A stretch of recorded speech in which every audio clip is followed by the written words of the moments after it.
Hey guys, tonight we're going to explore something that sounds impossibly mundane, the act of drinking tea. But in the hands of Chinese scholars over 1,000 years ago, this simple beverage became the subject of intense philosophical debate, meticulous ritual, and even political intrigue. We'll discover how hot water poured over dried leaves transformed into a vehicle for meditation, social hierarchy, and artistic expression. You'll hear about men who spent decades perfecting the angle at which water should strike tea leaves, about emperors who taxed tea so heavily it sparked rebellions, and about monks who believed that the bitterness on your tongue could lead to enlightenment. This isn't about the tea you hastily drink at breakfast. This is about tea as a way of life, as boring and profound as that sounds. In the year 733 CE, during the Tang Dynasty's cultural flowering, a baby was abandoned at the gates of the Longai Temple in Jingling, in what is now Hubei province. The Buddhist monks who found him noticed nothing particularly remarkable about the infant. He cried like other babies. He needed feeding and care like any other child. They named him Lu Yu, and for the first years of his life, he seemed destined for an unremarkable existence within the temple walls, learning sutras and performing the daily tasks required of novice monks. Lu Yu, however, possessed a quality that his caretakers found simultaneously admirable and frustrating. He questioned everything. While other young monks accepted that certain rituals must be performed in specific ways because tradition demanded it, Lu Yu wanted to know why. Why must the incense be lit at this particular angle? Why must the tea served to visiting officials be prepared differently than the tea served to fellow monks? Why did some tea leaves produce a bitter brew while others created something almost sweet? His teachers found his curiosity exhausting. By the time he reached adolescence, Lu Yu had developed a reputation as a difficult student, one who would spend hours examining a single tea leaf as if it contained secrets others couldn't perceive. At 14, Lu Yu made a decision that scandalized the temple community. He refused to take his full monastic vows. Instead, he left the temple and began a wandering existence, supporting himself by performing in traveling theatrical troupes. For several years, he lived as an entertainer, writing comedic pieces and performing them in market squares and at local festivals. This period of his life seems disconnected from his later fame, but it taught him something crucial: how to observe people. Night after night, he watched audiences. He noticed what made them laugh, what bored them, what captured their attention. He learned that presentation mattered as much as content, that the way you serve something could be as important as what you served. In his late 20s, Lu Yu settled in Huzhou in Zhejiang province, an area famous for its tea cultivation. He began writing, producing poems and essays that gradually gained attention among the scholarly class. But his real obsession remained tea. He would visit tea plantations and spend entire days watching workers pick leaves. He interrogated them about their methods. Which leaves did they select? At what time of day? How did they know when a plant was ready for harvest? The workers found him peculiar. This former monk who treated their mundane agricultural labor as if it were a subject worthy of scholarly inquiry. Lu Yu's fascination deepened when he began experimenting with tea preparation. In Tang Dynasty China, tea was not steeped as we might imagine today. Instead, tea leaves were steamed, pressed into cakes, dried, and then ground into powder. This powder would be boiled in water, sometimes with added ingredients like salt, ginger, or orange peel. The process was complex with countless variables. The type of water mattered. The temperature of the water mattered. The length of boiling mattered. The type of vessel mattered. Lu Yu spent years documenting these variables, creating what we might today call a database of tea knowledge. What drove this obsession? Lu Yu never fully explained his motivations, but we can glimpse them in his writings. He seemed to believe that tea, properly understood and prepared, could serve as a form of meditation, a way to bring order to the chaos of existence. In a world where political fortunes shifted rapidly, where dynasties rose and fell, where violence and uncertainty were constants, the act of preparing tea offered something controllable, something that could be perfected through patient attention. By his 40s, Lu Yu had become known in scholarly circles as an eccentric expert on tea. He had no official position, no government appointment, no formal credentials. Yet when people had questions about tea, and in Tang Dynasty China many people did have such questions, they sought out Lu Yu. Provincial governors consulted him about the tea grown in their regions. Merchants asked his advice about which tea to stock. Wealthy families invited him to their estates to evaluate their tea collections. Around 760 CE, Lu Yu began writing what would become his masterwork, the Chajing, or Classic of Tea. This was not a casual project. He approached it with the seriousness that other scholars brought to commentaries on Confucian classics or Buddhist sutras.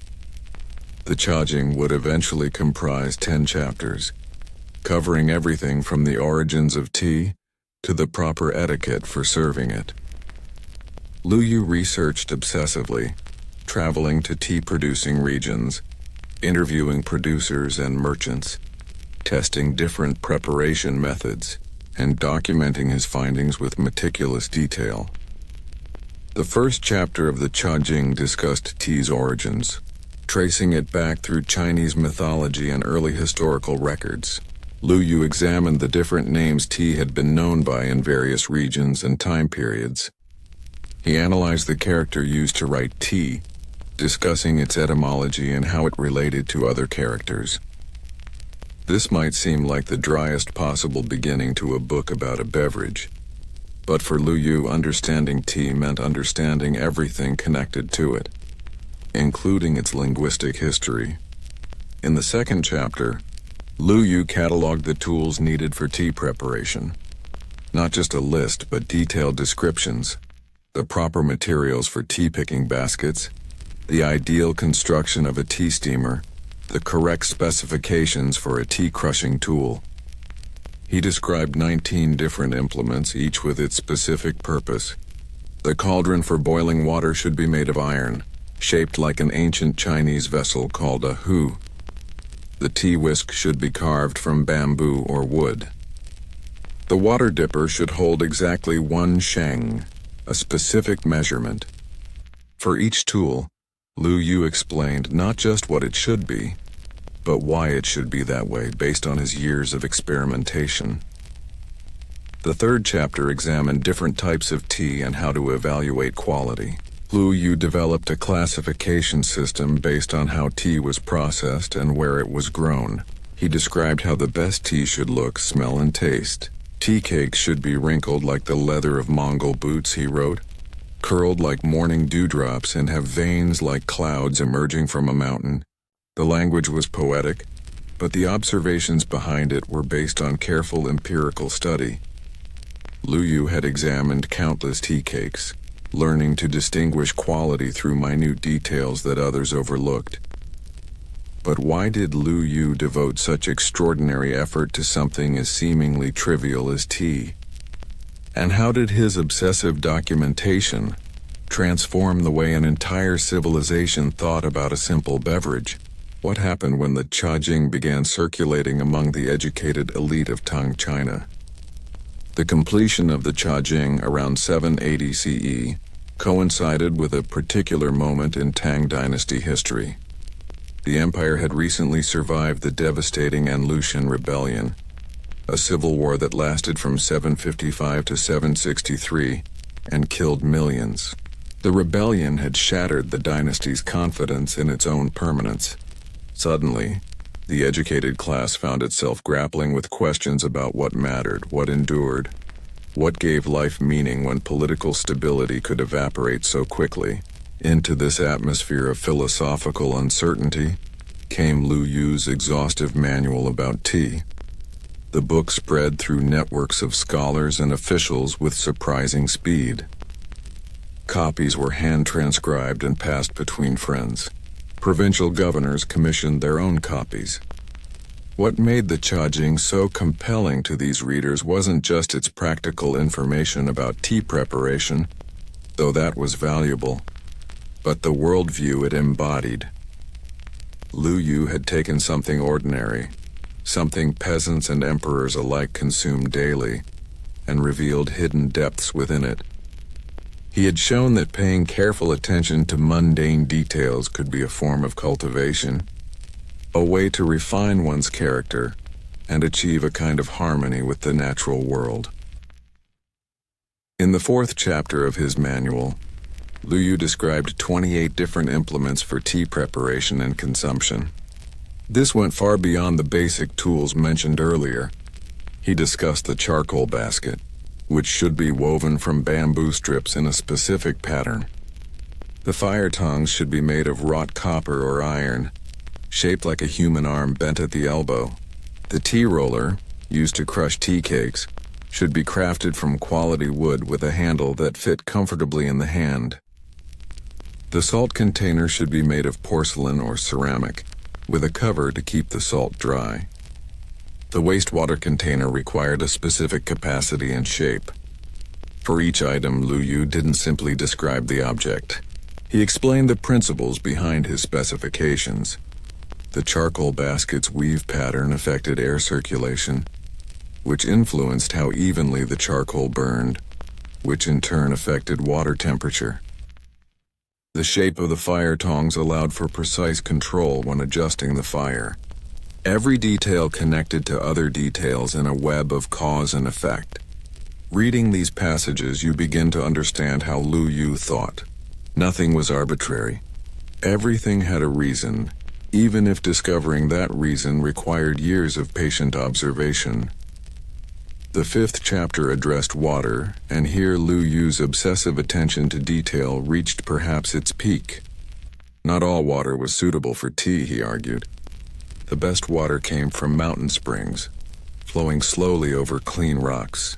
River water ranked second in quality, but only water drawn from the center of the river away from the shore. Well, water was third, and even then, only from wells that were frequently used. Water that sat stagnant developed qualities that ruined tea. Lu Yu described how to recognize good water. It should be clear, odorless, and possess a certain lightness when lifted in a container. But water quality was only the beginning. Lu Yu also categorized the stages of water boiling. The first boil produced small bubbles like fish eyes accompanied by a faint sound. The second boil created bubbles around the edges of the cauldron, resembling a string of pearls. The third boil created large rolling bubbles and vigorous movement. Each stage suited different purposes. For the type of powdered tea popular in Tang, China, Lu Yu recommended removing the water just as it reached the third boil, at the precise moment before the rolling became too violent. Tea merchants began consulting the Chajing to improve their products. If Lu Yu said that tea from certain mountains possessed superior qualities, those teas commanded higher prices. If he described a particular processing method as ideal, tea producers adopted that method. The book's influence extended beyond commercial considerations, though. Tea drinking, previously a casual activity, began transforming into something more deliberate and ritualized among the educated class. Scholars started organizing tea gatherings, events where friends would meet to prepare and drink tea according to Lu Yu's specifications. These weren't rowdy parties. They were contemplative affairs where participants paid careful attention to each step of preparation. The host would display the tea implements, explaining their provenance and qualities. Guests would examine the tea cakes, discussing their appearance and aroma. Water would be heated with precise attention to the stages of boiling Lu Yu had described. The powdered tea would be added at the correct moment, whisked in the prescribed manner. These gatherings developed their own etiquette. Much of it derived from the Chajing. The person who prepared the tea demonstrated their cultivation and refinement through their technique. Guests evaluated the resulting tea, discussing its color, clarity, aroma, and taste using vocabulary that Lu Yu had helped standardize. A good tea produced a foam that Lu Yu compared to flowers floating on a pond. The liquid beneath should be clear and bright. The taste should be complex, bitter initially but followed by sweetness, with lingering flavors that evolved. Emperor Daizong, who ruled from 779 to 805, developed a fascination with tea culture.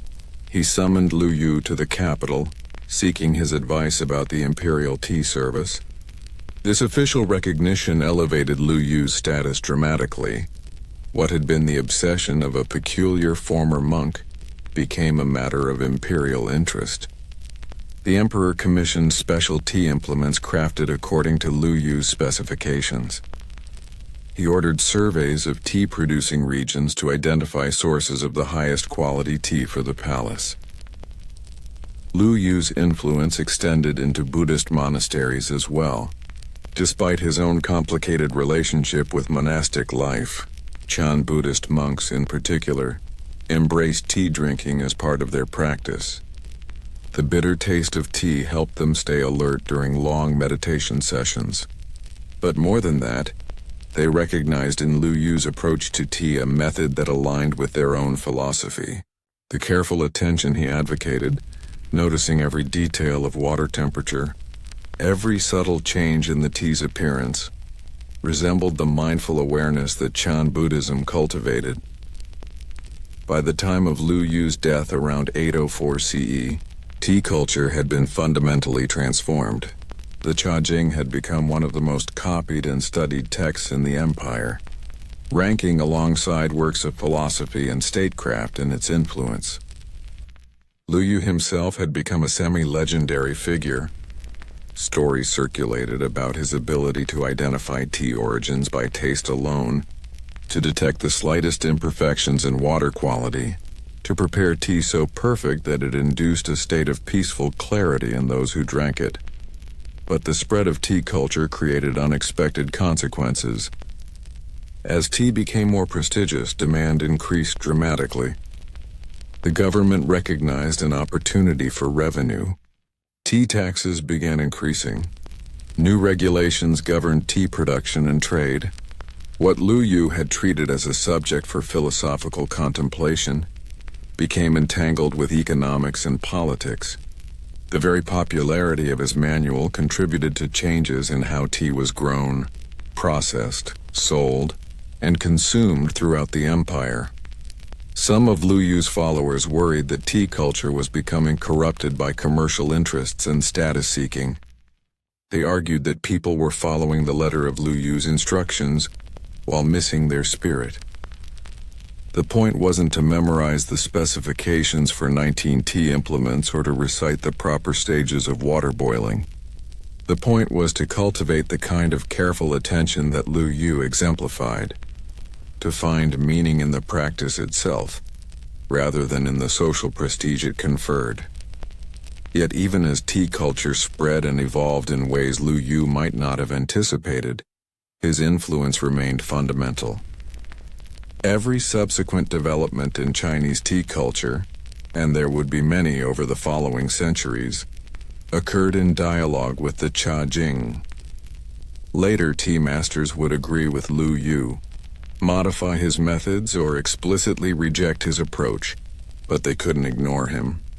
He had created the vocabulary and framework through which Chinese civilization thought about tea. The question remained: what happened when tea culture encountered the intense aesthetic refinement of the Song Dynasty several hundred years later? How would scholars who valued subtle competition and artistic display transform the already elaborate tea rituals that Lu Yu had documented? Lu Yu died in relative obscurity compared to the fame his work would achieve in subsequent centuries. There are no grand monuments to his passing, no detailed records of his final days. Historical sources place his death around 804 CE, but even this date remains uncertain. For For a man who documented the minutiae of tea preparation with such exhaustive precision, the sparse details of his own life's end carry a certain irony. What we know is that by the time he died, the seeds he had planted were already transforming Chinese culture in ways that would persist for more than a millennium. The decades following Lu Yu's death saw the Chajing achieve canonical status. Scholars didn't simply read it as a practical manual, they studied it as literature, analyzing Lu Yu's prose style and his use of classical allusions. The text became required knowledge for educated individuals. References to Lu Yu's work appeared in poetry, official correspondence, and philosophical treatises. To demonstrate refinement, one needed familiarity with the Chajing, just as one needed knowledge of Confucian classics or Buddhist sutras. This canonization process reveals something important about Tang Dynasty culture.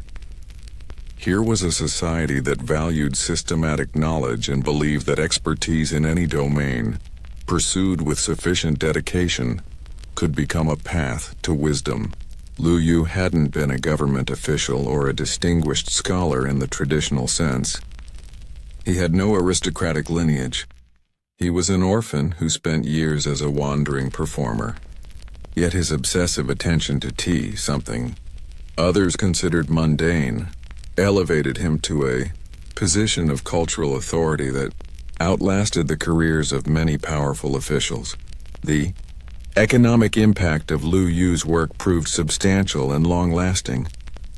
Tea production expanded dramatically during the late Tang and into the Five Dynasties period. Regions mentioned favorably in the Chajing developed specialized tea industries. Farmers who might have grown grain or other crops switched to tea cultivation, drawn by higher profits. This agricultural shift had ripple effects throughout local economies. Tea processing facilities appeared. Specialized craftsmen emerged to produce tea implements according to Lu Yu's specifications. Trade networks evolved to move tea from producing regions to urban markets. The government recognized tea's revenue potential. By the late Tang Dynasty, tea taxes had become a significant source of imperial income. Officials established tea monopolies in some regions, controlling production and sale. This governmental involvement in tea commerce would intensify in subsequent dynasties, eventually contributing to social unrest and even rebellion. Lu Yu couldn't have foreseen these developments when he was carefully documenting water sources and tea implements. Yet his work indirectly contributed to tea's transformation from a beverage into an economic commodity of major importance. Tea's role in Buddhist monasteries deserves particular attention. The Chan Buddhist tradition, which emphasized meditation and direct experience over scriptural study, found in tea culture something that complemented its practices perfectly. Monks used tea to stay alert during long meditation sessions. But the ritual of tea preparation itself became a form of meditation.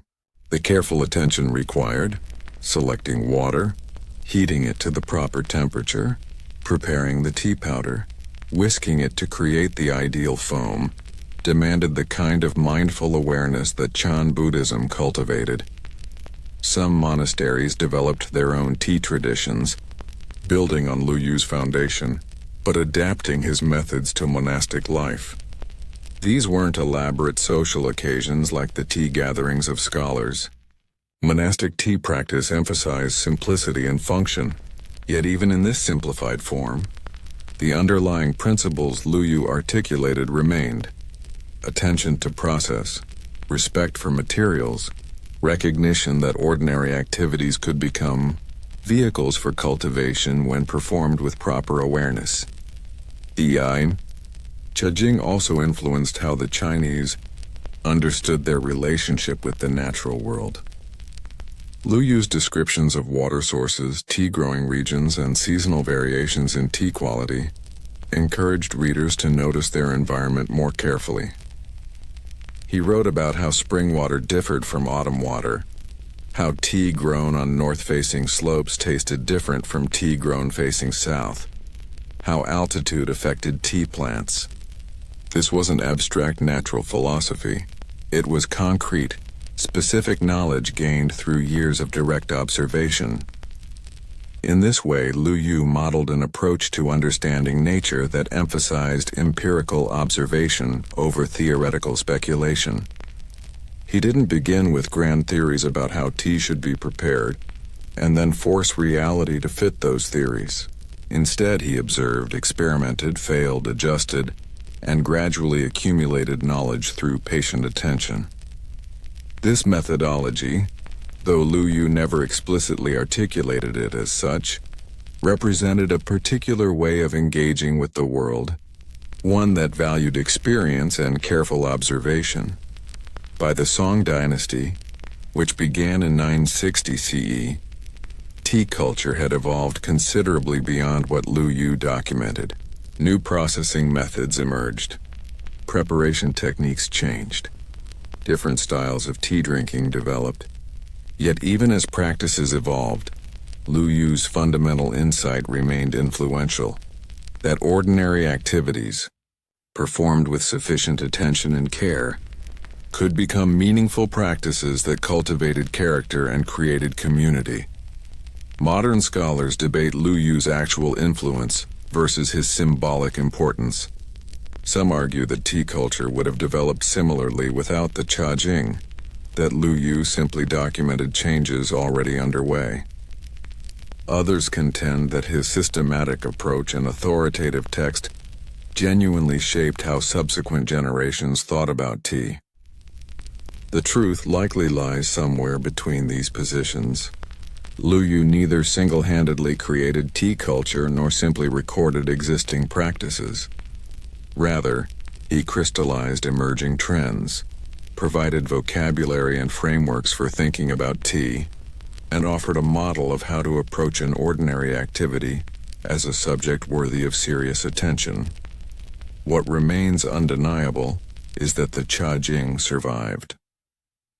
Through the collapse of the Tang Dynasty, through periods of fragmentation and warfare, through dynastic changes and cultural upheavals, Lu Yu's text endured. It was copied, studied, commented upon, and preserved. Even today, more than 12 centuries after Lu Yu completed his manual, people still read the Cha-Jing. Tea enthusiasts debate his recommendations. Scholars analyze his prose. The orphan who questioned everything, who refused monastic vows to wander as a performer, who spent decades obsessing over water temperature and tea implements. That peculiar individual achieved a kind of immortality through his attention to something everyone else considered too boring to examine closely. This, perhaps, is Lu Yu's ultimate legacy, the demonstration that nothing is too mundane to deserve careful attention, that expertise in any domain can become a path to understanding, that the way we do ordinary things matters. Every time someone pauses to notice the quality of their tea, every time someone considers the source of their water, every time someone treats a simple daily activity as something worthy of care and attention, they're echoing Lu Yu's fundamental insight.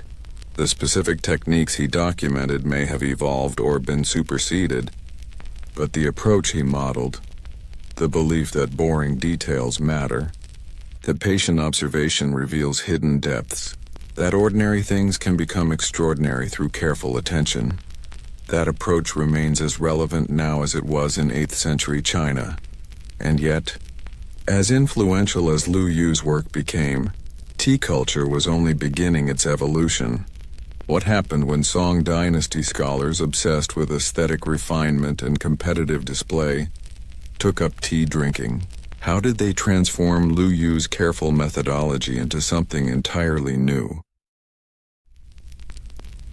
In the year 1101 CE, Emperor Huizong of the Song Dynasty sat in his private quarters preparing tea. This wasn't unusual. What was unusual was that this particular emperor, ruler of one of the most powerful empires on earth, commander of armies, arbiter of life and death for millions, cared more about the color of tea foam than he did about most matters of state. He had written a treatise about it, 20 sections, meticulously detailed, describing everything from the proper shade of white that tea foam should achieve to the exact width of the streaks that appeared when you poured hot water into powdered tea. He titled his work Dagwan Chalun, or Treatise on Tea. It would become one of the most influential documents in the history of tea culture, written by an emperor who would lose his throne but never his obsession with tea. Huizong had inherited the Song Dynasty at its aesthetic peak. His predecessors had built an empire that valued culture as much as military might. Scholar officials wrote poetry, practiced calligraphy, collected art, and debated philosophy.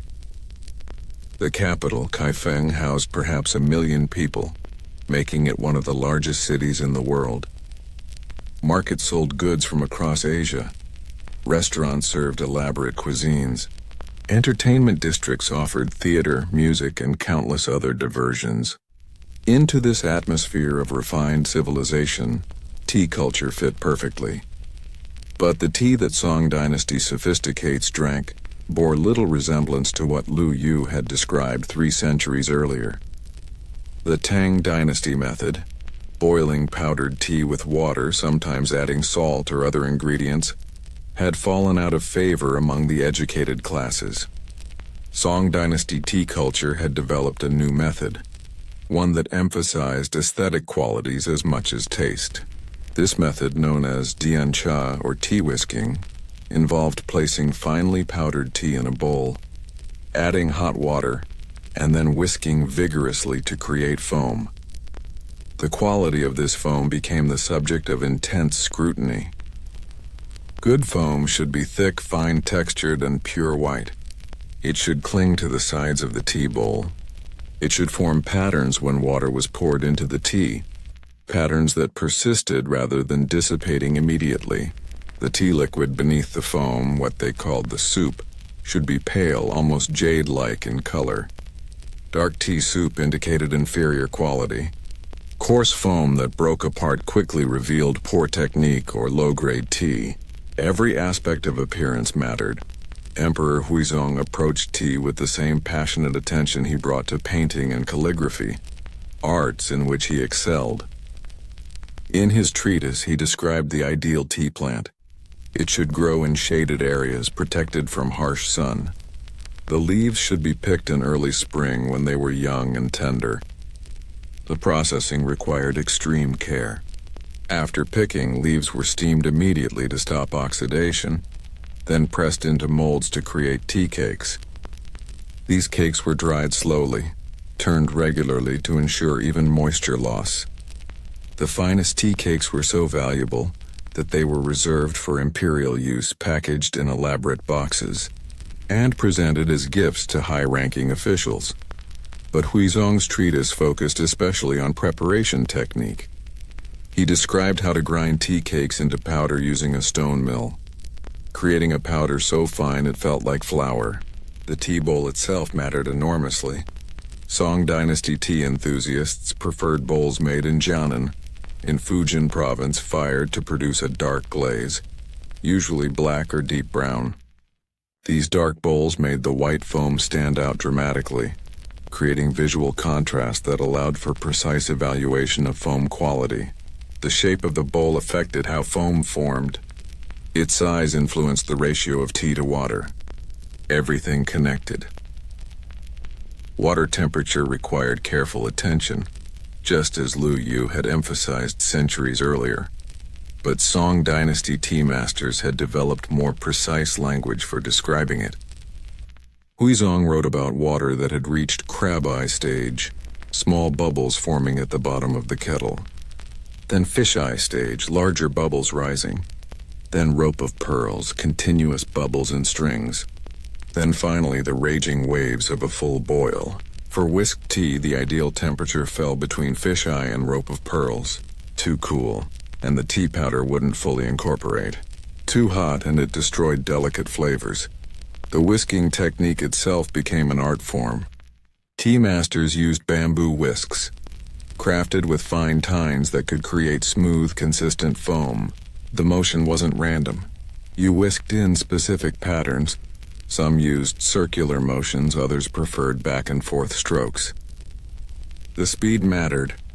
The angle of the whisk mattered. The duration of whisking mattered. Done correctly, you produced foam that was thick and white, with tiny bubbles so fine you could barely distinguish individual ones.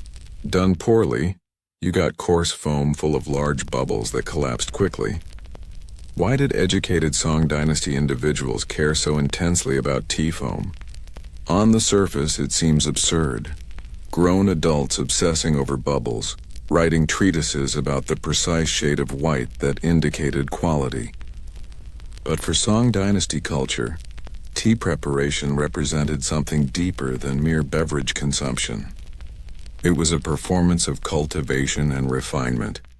The person who could produce perfect tea foam demonstrated patience, attention to detail, refined aesthetic sensibility, and mastery of a complex skill.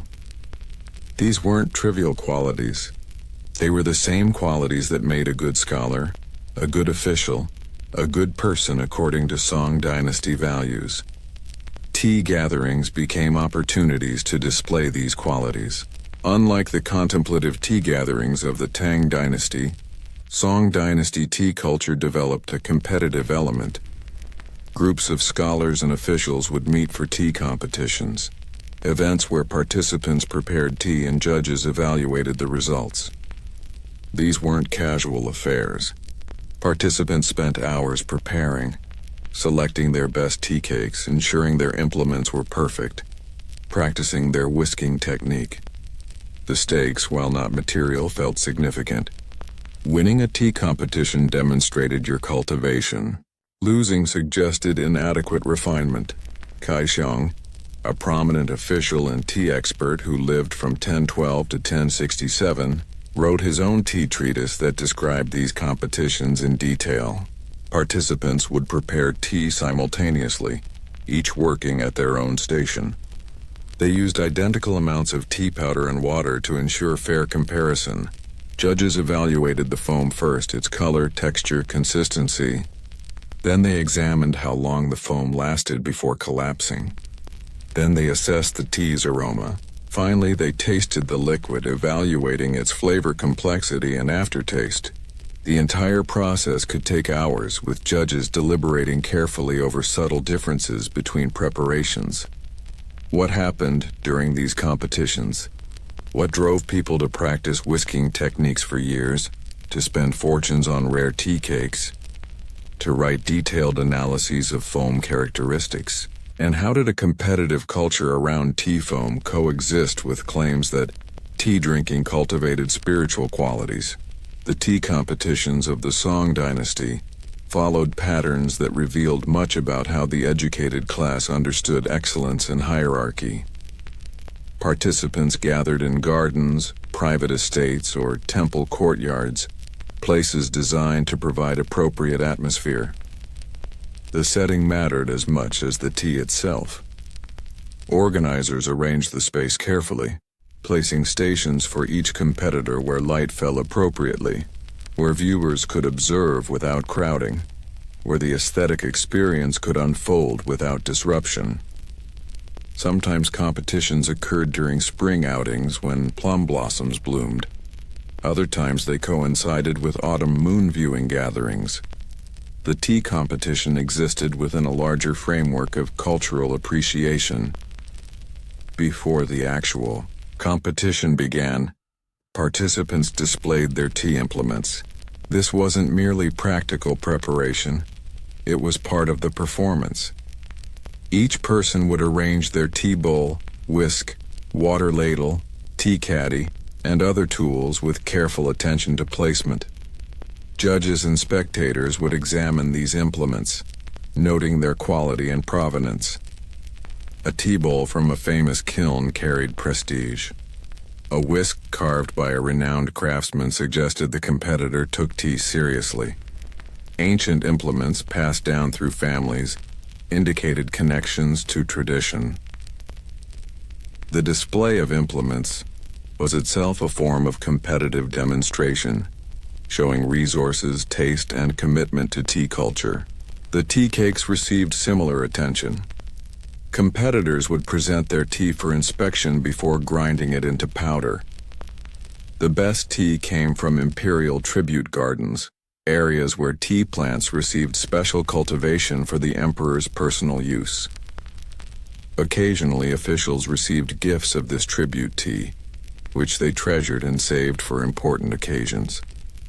Competitors with access to tribute tea gained immediate advantage, not just because the tea was objectively superior, but because possessing it demonstrated high status and imperial favor. Other participants used the finest commercial tea they could acquire, often spending substantial sums. Tea merchants knew that successful competitors at prestigious gatherings could boost their reputations, so they sometimes provided tea to promising participants, hoping for reflected glory.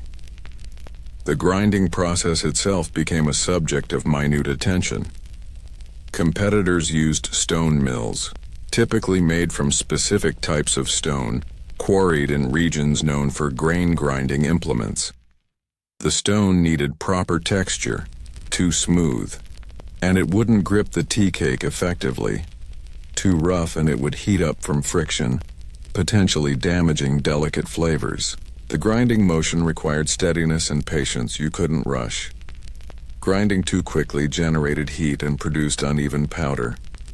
Grinding too slowly wasted time and taxed the arm. The powder needed to achieve perfect fineness, with no lumps or coarse particles that would mar the final result. Once competitors had prepared their powder, the actual tea making began. Attendants brought hot water in kettles, maintaining specific temperatures. Each competitor placed the prescribed amount of tea powder in their bowl. The first step involved adding a small amount of water, just enough to create a paste. This paste needed to be smooth and uniform, with no dry powder remaining and no excess liquid pooling. Competitors used their whisks to work the paste, blending water and powder into perfect consistency. This preliminary step determined much of what followed. Inadequate paste preparation meant lumpy, uneven foam later. After creating the paste, competitors added the main portion of hot water. The pouring technique mattered enormously. Some tea masters advocated pouring from a height, allowing the stream of water to fall forcefully into the bowl, which helped incorporate air and begin foam formation. Others preferred pouring closer to the surface, maintaining better temperature control. The water needed to contact the tea paste evenly, neither pooling in one area nor splashing out. As water filled the bowl to the prescribed level, competitors began whisking in earnest. The whisking created foam through mechanical action. The whisk's rapid movement incorporated air into the tea liquid, creating countless tiny bubbles. But whisking wasn't simply about speed. Different whisking patterns produced different foam characteristics. Circular whisking created a vortex effect that could produce very fine foam, but risked leaving unwhisked tea around the edges. Back and forth whisking in straight lines covered the bowl's surface more evenly, but might produce slightly coarser foam. Some competitors used complex patterns, combining circular and linear motions and sequences they had developed through years of practice. The sound of whisking filled the competition space, a distinctive rushing, splashing noise as bamboo tines cut through tea liquid. Competitors listened to this sound, using it as feedback. Experienced tea masters could hear when foam achieved proper consistency. The sound changed, becoming slightly muffled as thick foam accumulated. Competitors watched the foam's appearance, looking for the moment when it reached optimal thickness and color. Stop whisking too soon, and the foam remained thin and unstable. Whisk too long, and large bubbles formed, coarsening the texture. The right moment required judgment developed through countless repetitions. When competitors finished whisking, they placed their bowls carefully on stands and stepped back. Now the judging began. Judges moved from bowl to bowl, examining each result methodically. They looked first at foam color. The ideal was pure white, like fresh snow. Grayish foam indicated inferior tea or improper technique. Yellowish foam revealed overheating or oxidized tea. Judges noted the foam's texture. Was it fine and uniform or coarse with visible large bubbles? They observed how the foam clung to the bowl's sides. Superior foam adhered firmly, creating a white layer that gradually released and slid down. Poor foam collapsed immediately, leaving bare patches on the bowl. Judges also evaluated patterns in the foam. When you poured water into tea powder, it created temporary marks, lines, whorls, and designs. These patterns, called tea marks or watermarks, appeared in the foam and persisted for varying lengths. Longer-lasting patterns indicated better quality foam. Some tea masters became famous for their ability to create elaborate patterns that would remain visible for several minutes. This pattern making even developed into its own art form called tea painting or divided tea, where practitioners created images of flowers, landscapes, or even calligraphy in tea foam. While traditional competitions focused on foam quality rather than decorative patterns, the appreciation for tea marks reflected the broader Song Dynasty aesthetic that valued the interplay between intention and accident, control, and spontaneity. The aroma evaluation followed visual inspection. Judges brought the bowls near their faces, inhaling deeply to assess the tea's fragrance. High-quality tea produced complex aromas, floral notes, vegetal freshness, subtle sweetness. The aroma should be pure and clear without musty or off-putting elements. Judges noted how the aroma evolved, whether it had immediate impact or revealed itself gradually, whether it persisted or dissipated quickly. Tea masters believed that aroma revealed aspects of tea quality that appearance alone couldn't show. Finally came tasting. Judges sipped carefully, allowing the tea to contact all parts of their mouth. They evaluated initial taste, mid-palate development, and aftertaste. High-quality whisked tea had characteristic bitterness, but this bitterness should be clean and pleasant, not harsh or astringent. Beneath the bitterness, judges looked for sweetness, vegetal flavors, and what they called freshness, a quality difficult to describe but recognizable to experienced tasters. The aftertaste mattered particularly. Superior tea left a pleasant sensation that lasted, with sweet notes emerging after the initial bitterness faded. This returning sweetness was prized highly. After evaluating all entries, judges deliberated. In formal competitions, they announced rankings, sometimes with detailed explanations of their decisions. Winners received recognition that enhanced their social standing. A scholar known for excellence in tea competition gained reputation that extended beyond tea itself. People assumed that someone who could master tea preparation's complexities possessed the refinement and discipline necessary for other pursuits. Local officials who excelled at tea competitions might find their reputations helped their careers. The connection between tea ability and general character wasn't explicitly articulated as a rigid principle, but it functioned as an understood cultural assumption. But beneath the competitive structure and elaborate judging criteria lay a philosophical tension that Song Dynasty tea culture never fully resolved. On one hand, these were competitions with winners and losers, events that involved display, status-seeking, and ego. On the other hand, tea culture claimed to cultivate humility, mindfulness, and spiritual refinement. How did these contradictory elements coexist? And what happened when Emperor Huizong's obsession with tea foam collided with the brutal political realities that would destroy his reign? Emperor Huizong's reign, which began in 1100 CE, represented the zenith of Song Dynasty aesthetic culture, and simultaneously the beginning of its political collapse. Huizong was perhaps the most artistically accomplished emperor in Chinese history. His calligraphy established a distinctive style that later generations studied and imitated. His paintings, particularly of birds and flowers, demonstrated extraordinary technical mastery and sensitivity to natural forms. His poetry showed genuine literary talent, and his obsession with tea surpassed even these other passions. He didn't simply enjoy tea, he studied it with scholarly rigor, practiced preparation techniques daily, and sought to understand every variable that affected quality. In his treatise, Da Guan Chalun, Huizong wrote with a specificity that rivaled Lu Yu's Chajing. He described the ideal color of tea soup as resembling jade suspended in water, pale, translucent with a slight green tint.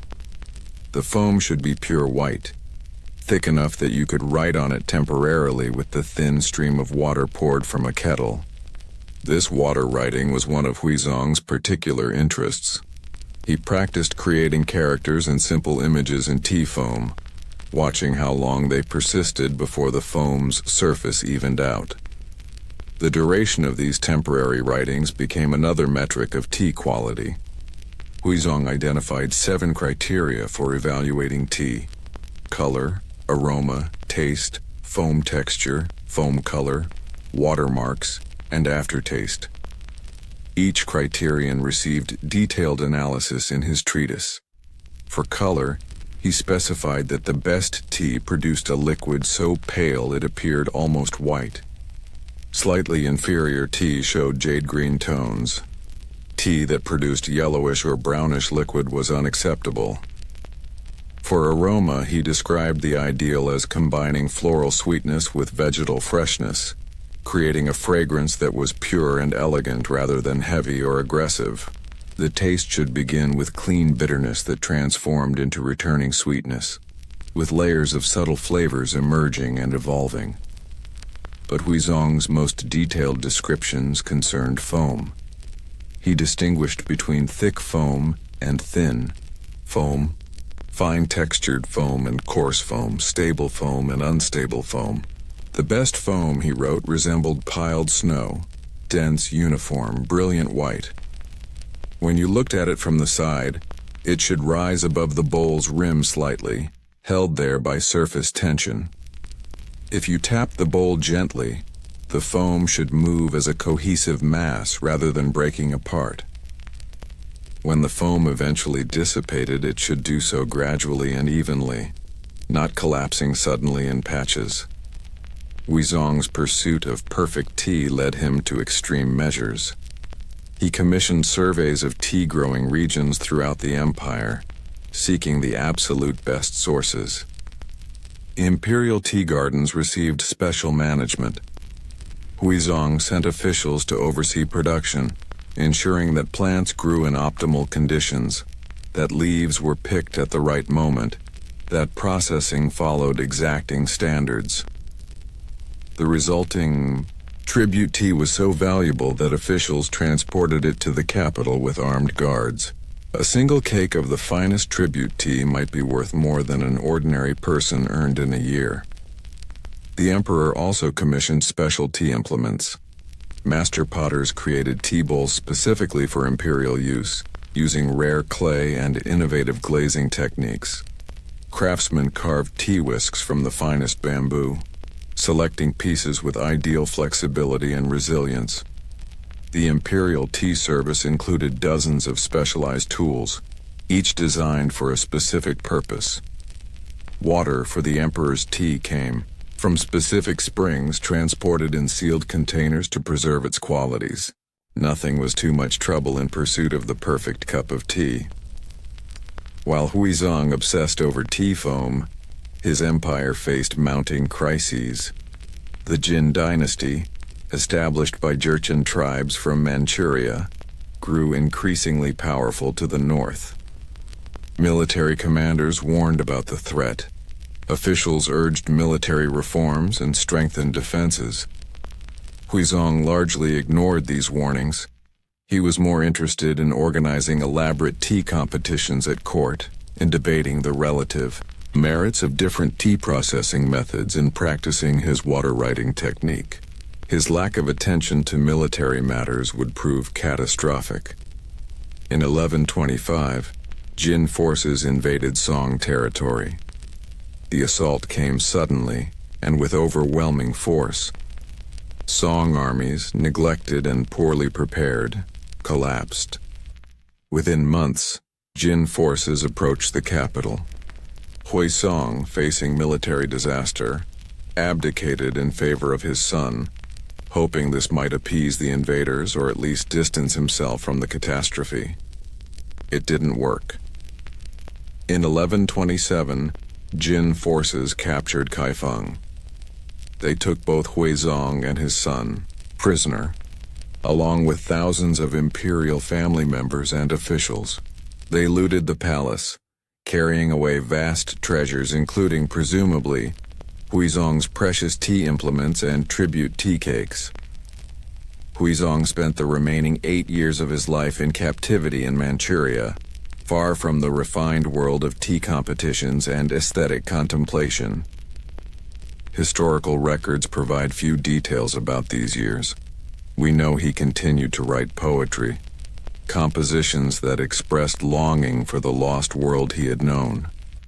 Whether he had access to tea, whether he could practice the preparations he had perfected, we don't know.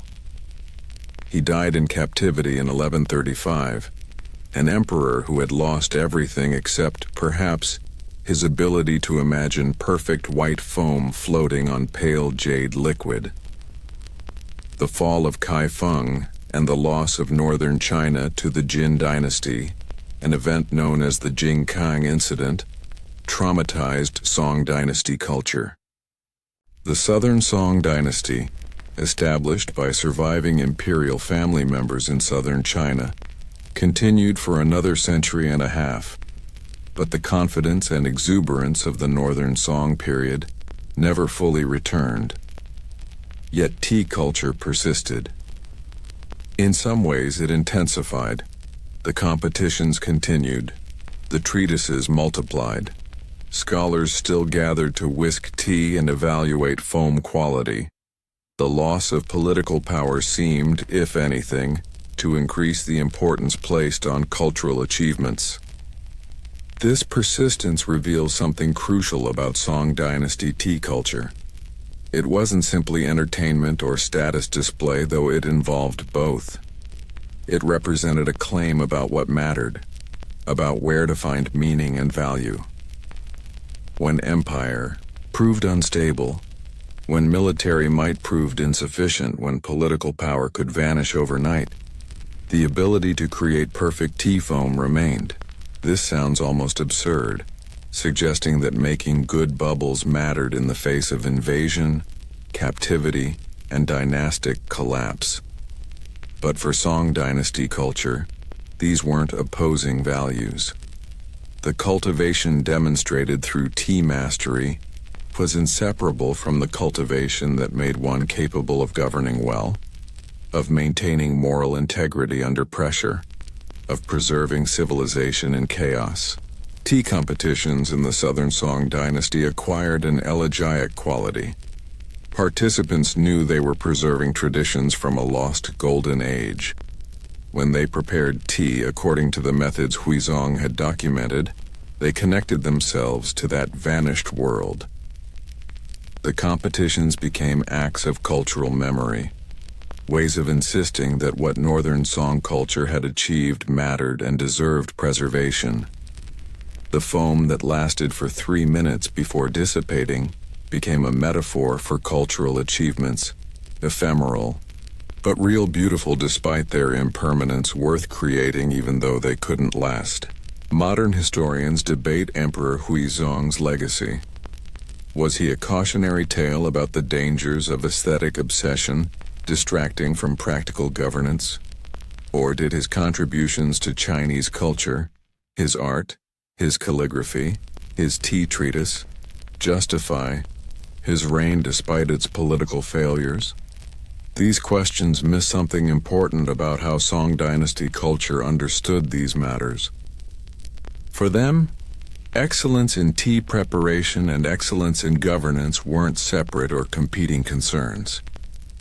They emerged from the same fundamental cultivation of character, attention, and refined judgment. Huizong failed as a military strategist and political leader, but his failure wasn't caused by caring too much about tea. If anything, his tea expertise demonstrated capacities, attention to detail, patience, dedication to mastery that should have made him effective in other domains. The Song Dynasty approach to tea, with its competitions and elaborate aesthetic criteria, influenced Chinese culture for centuries. Later dynasties would modify the specific practices. The Ming Dynasty, as we'll see, would ultimately reject the complexity of whisked tea in favor of simpler methods. But the underlying principle that Song Dynasty tea culture embodied persisted, that ordinary activities could become vehicles for demonstrating and developing character, that aesthetic judgments revealed moral qualities, that attention to ephemeral beauty mattered as much as pursuit of lasting achievements. And yet, while Song Dynasty scholars competed over foam and emperors wrote treatises about tea, another group had been approaching tea from an entirely different angle. Chan Buddhist monks who had been drinking tea for centuries as a practical aid to meditation had developed their own understanding of tea's significance, one that rejected competition, scorned elaborate implements, and found in tea's bitterness a path to enlightenment.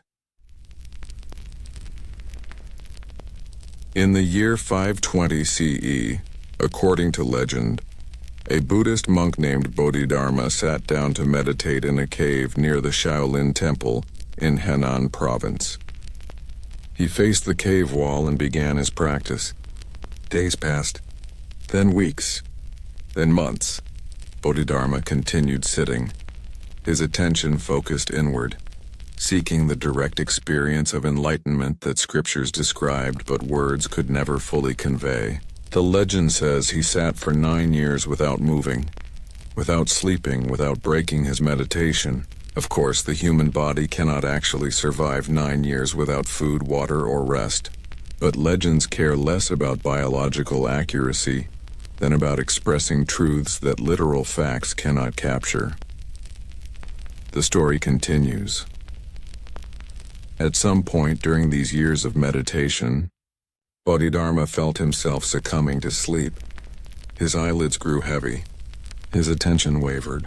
He was failing in his practice, allowing drowsiness to defeat his spiritual determination. In a moment of fierce resolve, Bodhidharma tore off his own eyelids and threw them to the ground.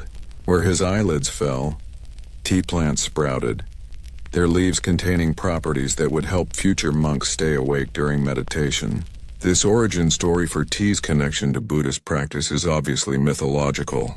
Tea cultivation in China predates Bodhidharma by centuries, but the legend persists because it captures something essential about how Chan Buddhist monks understood tea's purpose. Tea wasn't, for these monks, a subject for aesthetic contemplation or competitive display. It was a tool. The caffeine in tea leaves helped counteract the drowsiness that threatened long meditation sessions. Shan Buddhism, which developed in China between the 6th and 9th centuries CE, emphasized seated meditation, sometimes for hours at a time. Staying alert during these extended periods challenged even dedicated practitioners. The mind wandered. Attention drifted. Sleep beckoned. Tea provided a solution to this practical problem. Monks drank tea to stay awake. But Chan Buddhism transformed everything it touched through its particular philosophical approach. The tradition rejected elaborate rituals and scriptural study in favor of direct experience. Chan masters taught that enlightenment couldn't be found in texts or ceremonies. It emerged from immediate awareness, from seeing one's true nature without the distortions that conceptual thinking imposed. This emphasis on directness and simplicity shaped how Chan monks approached tea drinking. What began as a utilitarian practice, drinking tea to stay awake, became integrated into their understanding of how ordinary activities could serve spiritual development.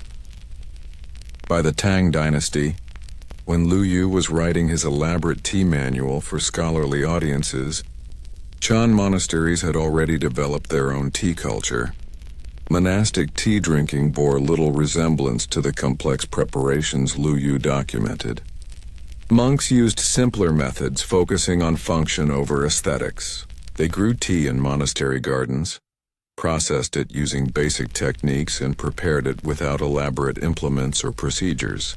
The point wasn't to create perfect foam or to demonstrate refined taste. The point was to stay alert for meditation and to practice mindfulness in ordinary activities. Bai Zhang Huai Hai, a Chan master who lived from 720 to 814 CE, established monastic codes that shaped Chan communities for centuries. Among his many regulations, Bai Zhang included provisions about tea. Monasteries should maintain tea gardens. Monks should participate in tea cultivation and harvesting as part of their work practice. Tea drinking should follow specific protocols during daily routines. These weren't elaborate ceremonies. Rather, they were simple structures that integrated tea into the rhythm of monastic life. Bai Zhang's famous principle, "A day without work is a day without food," reflected Chan Buddhism's emphasis on self-sufficiency and the spiritual value of physical labor. Monks worked in fields, maintained buildings, cooked meals, and cultivated tea gardens. This work wasn't separate from spiritual practice. It was spiritual practice. When you planted tea seedlings, you practiced mindfulness of planting. When you picked tea leaves, you practiced awareness of picking. When you prepared tea, you practiced attention to preparation. The activity itself became meditation when performed with full presence. Chan monasteries developed a custom called tea service, where monks gathered to drink tea together. These gatherings occurred at specific times, often after morning meditation, after work periods, or when welcoming visitors. A designated monk would prepare tea, while others sat in silence or engaged in mindful conversation. The preparation was simple: boiling water, adding tea leaves, letting them steep, pouring the tea into cups. No elaborate whisking, no careful evaluation of foam quality, no aesthetic criteria. Just tea, prepared and drunk together. But within this simplicity lay deeper significance. The tea service created community. Monks who spent hours in individual meditation came together to share tea, reinforcing their connection to the Sangha, the Buddhist community. The act of serving tea to others embodied generosity and care. The acceptance of tea expressed gratitude and respect. These dynamics occurred without explicit discussion or theorization. They emerged naturally from the practice itself. Zhaozhou Congshen, a Chan master who lived from 778 to 897 CE, became famous for what might be the most well-known Chan teaching involving tea. A monk asked him about Buddhist truth, seeking profound wisdom. Zhaozhou responded simply, "Go drink tea." The monk was confused. He had asked about ultimate reality, about enlightenment, about the deepest questions of existence. How was drinking tea relevant? But this was precisely Zhaozhou's point. Enlightenment wasn't somewhere else, some special state accessed through esoteric knowledge. It was right here, in ordinary activities like drinking tea. If you couldn't be present while drinking tea, how could you be present for anything else?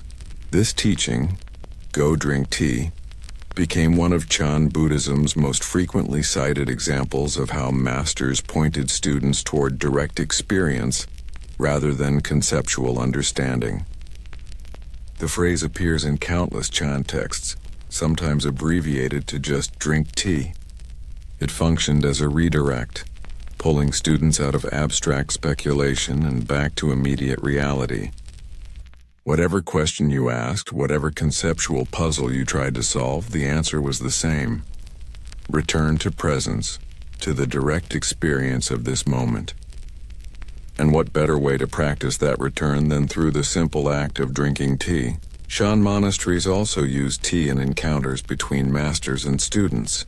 When a student arrived seeking instruction, the master might offer tea.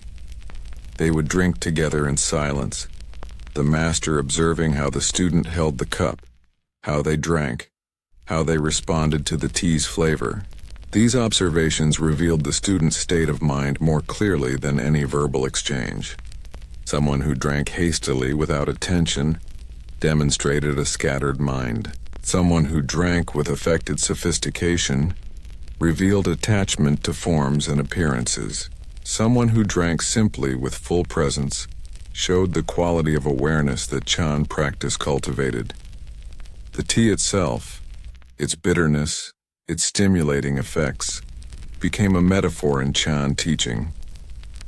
Masters spoke about tea's bitterness representing the first taste of practice, the initial encounter with difficulty and discomfort. Just as tea's bitterness gave way to subtle sweetness, spiritual practice transformed suffering into insight. The lingering aftertaste of good tea resembled the lasting peace that genuine practice produced. These weren't abstract analogies. They were direct observations about how drinking tea resembled and illuminated the path of practice. Tea's role in monastic life extended beyond formal tea services and teaching encounters. Monks drank tea throughout the day as part of their routine. Before dawn meditation, after morning work, during study periods, before evening practice, tea punctuated the monastery's schedule. This regular consumption of tea created a rhythm, marking transitions between activities, providing brief pauses for renewed attention. The simple act of preparing and drinking tea became a recurring opportunity for mindfulness, repeated hundreds of times until it became second nature. But how did this utilitarian, mindfulness-based approach to tea coexist with the elaborate aesthetic culture developing among scholars and officials? And what happened when Chan monasteries became wealthy and influential? When abbots served tea to visiting emperors and aristocrats? Could the simplicity that defined Chan tea culture survive success? By the Song Dynasty, Chan Buddhism had become the dominant form of Buddhism in China. What began as a marginal movement emphasizing simplicity and directness had evolved into a major religious institution with substantial land holdings, political influence, and cultural prestige. Major Chan monasteries housed hundreds or even thousands of monks. They owned vast agricultural lands, operated mills and workshops, and maintained extensive libraries. Wealthy patrons endowed these monasteries with gifts. Emperors granted them special privileges.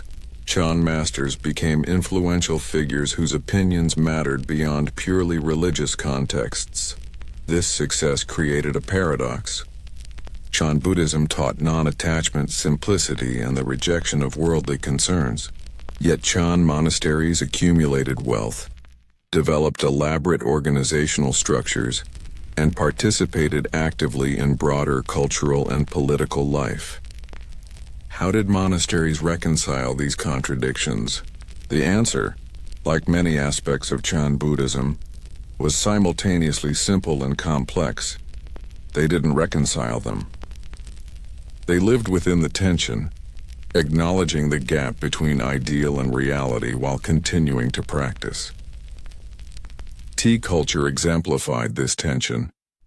The simple tea drinking that early Chan monks practiced, boiling water, adding leaves, drinking mindfully, persisted in monastic routine.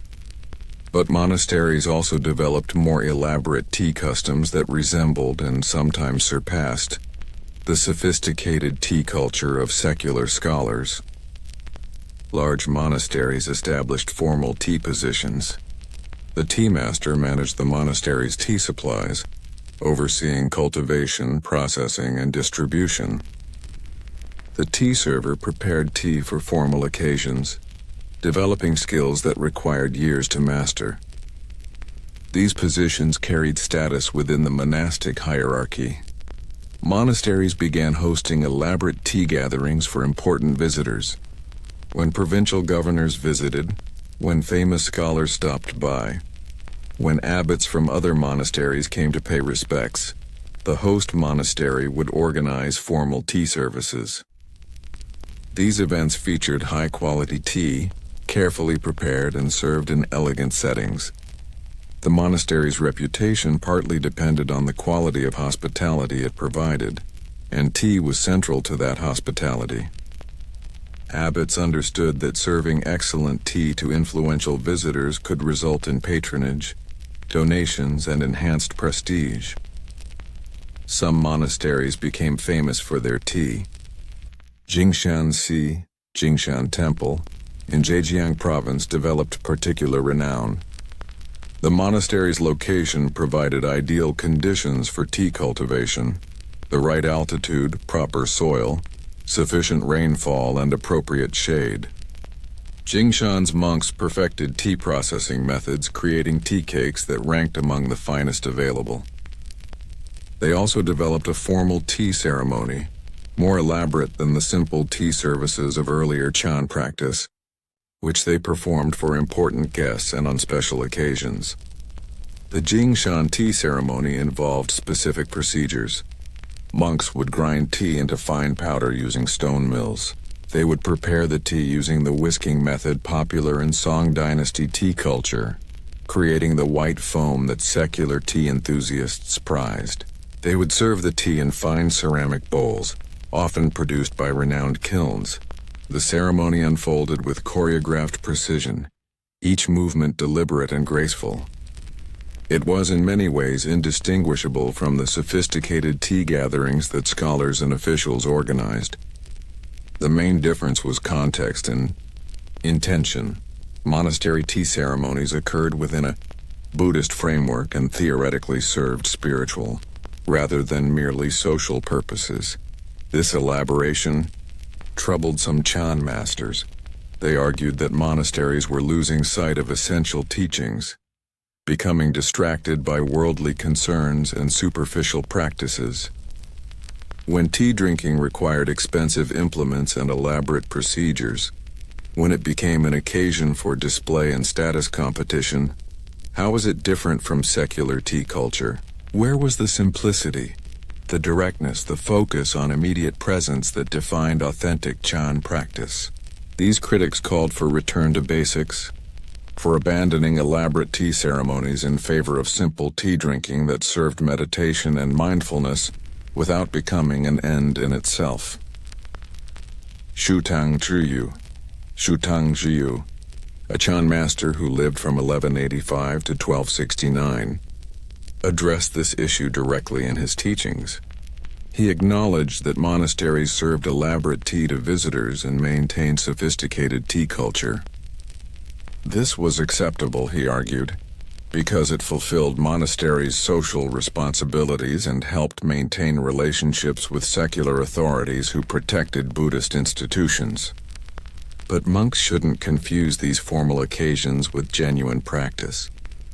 The elaborate tea ceremony performed for a visiting governor had no more spiritual significance than any other social ritual. What mattered was the simple tea drunk after morning meditation, prepared without fuss and consumed with full attention. Tang taught that tea's spiritual value came not from how it was prepared, but from how you related to it. You could drink the finest tribute tea, prepared with perfect technique in an expensive bowl, and experience nothing of value if your mind was scattered and distracted. Conversely, you could drink cheap tea, hastily prepared in a rough clay cup, and experience profound presence if you brought full attention to the moment. The external forms, the implements, the procedures, the tea quality, were ultimately irrelevant to what Chan practice sought to cultivate. This teaching reflected a fundamental Chan Buddhist principle about the relationship between form and essence. Forms, rituals, ceremonies, procedures could support practice, but they could also become obstacles if practitioners mistook form for essence. The elaborate tea ceremony was a form. Mindful awareness was the essence. The form might help cultivate the essence, but it might also distract from it. Everything depended on the practitioner's understanding and intention. Despite these concerns about elaboration, Chan monasteries continued developing tea culture. They had practical reasons beyond social obligation. Tea remained genuinely useful for meditation practice. The caffeine helped monks stay alert during long sitting sessions. The regular rhythm of tea breaks provided structure to the monastic day. Tea gardens gave monks agricultural work that balanced the sedentary nature of meditation. These practical benefits justified continued investment in tea cultivation and preparation. Even when the culture surrounding tea grew increasingly sophisticated. Moreover, some Chan masters argued that elaborate tea preparation could itself become a form of practice if approached correctly. The precise attention required to whisk tea properly, the careful observation needed to judge water temperature, the coordination demanded to serve tea gracefully. These required the same qualities that meditation cultivated. Someone who couldn't maintain attention while preparing tea probably couldn't maintain attention during meditation. In this view, tea preparation served as both training and testing ground for meditative awareness. Yuanwu Ke Qin, Yuanwu Ke Qin, who lived from 1063 to 1135, took this argument further. He wrote about tea preparation as a complete spiritual practice that contained all essential Chan teachings.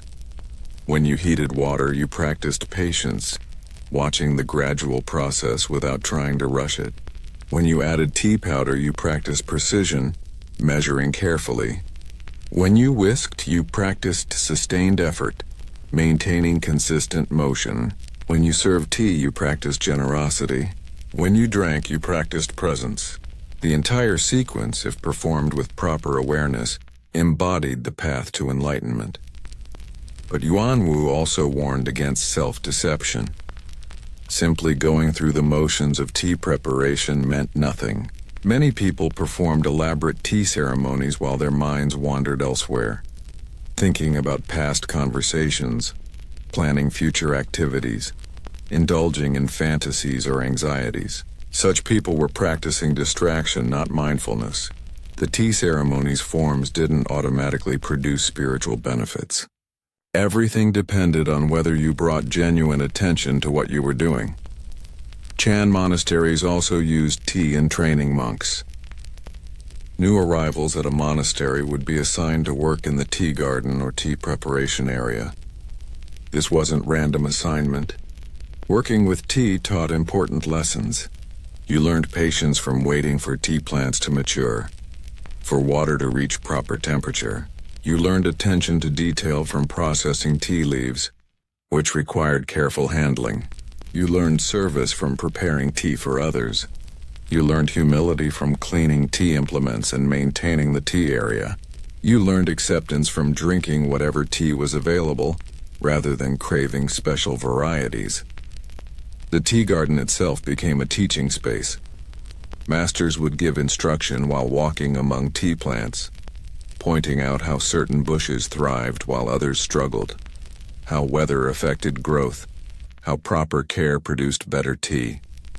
These observations about tea cultivation often carried spiritual implications. Just as tea plants needed right conditions, not too much sun, not too much shade, adequate water, good soil, practitioners needed right conditions for spiritual development. Just as tea plants grew slowly, requiring patient cultivation, spiritual progress came gradually through sustained practice. The metaphors were obvious, perhaps heavy-handed, but they worked. Monks remembered lessons taught in the tea garden. Yet as monasteries grew wealthier and their tea culture more elaborate, a question became increasingly urgent. Had Chan Buddhism preserved its essential character, or had it been corrupted by success? Could monks who served elaborate tea ceremonies to aristocratic visitors, who competed with other monasteries for reputation and patronage, who accumulated extensive tea gardens and sophisticated implements, could such monks genuinely practice the simplicity and non-attachment that early Chan masters taught? And what would happen when Japanese monks, visiting Chinese monasteries to study Chan Buddhism, encountered this complex tea culture and decided to bring it back to Japan? In the year 1191, a Japanese monk named Aisai returned to Japan after his second journey to China. He had spent years studying at Chan Buddhist monasteries, learning meditation techniques, receiving transmission from Chinese masters, and observing how these monasteries operated. Among the many things Aisai brought back, texts, teachings, rituals, were tea seeds. He planted them at temples in Kyushu, beginning tea cultivation in Japan. More significantly, he brought back ideas about how tea related to Buddhist practice, ideas that would eventually transform into the Japanese tea ceremony. But that's a different story. What matters here is what Aisai observed during his time in Chinese monasteries, observations that reveal how Chan tea culture had evolved by the late 12th century. Aisai wrote a text called Kisayojoki, or Drinking Tea for Health, which described tea's medicinal properties and its importance for Buddhist practice. In this text, he praised the tea culture he had witnessed in Chinese Chan monasteries. He described how monks drank tea before meditation, how they served tea to visitors with careful attention, how tea gardens were maintained with diligent care. He noted that drinking tea improved health, sharpened mental clarity, and supported spiritual practice.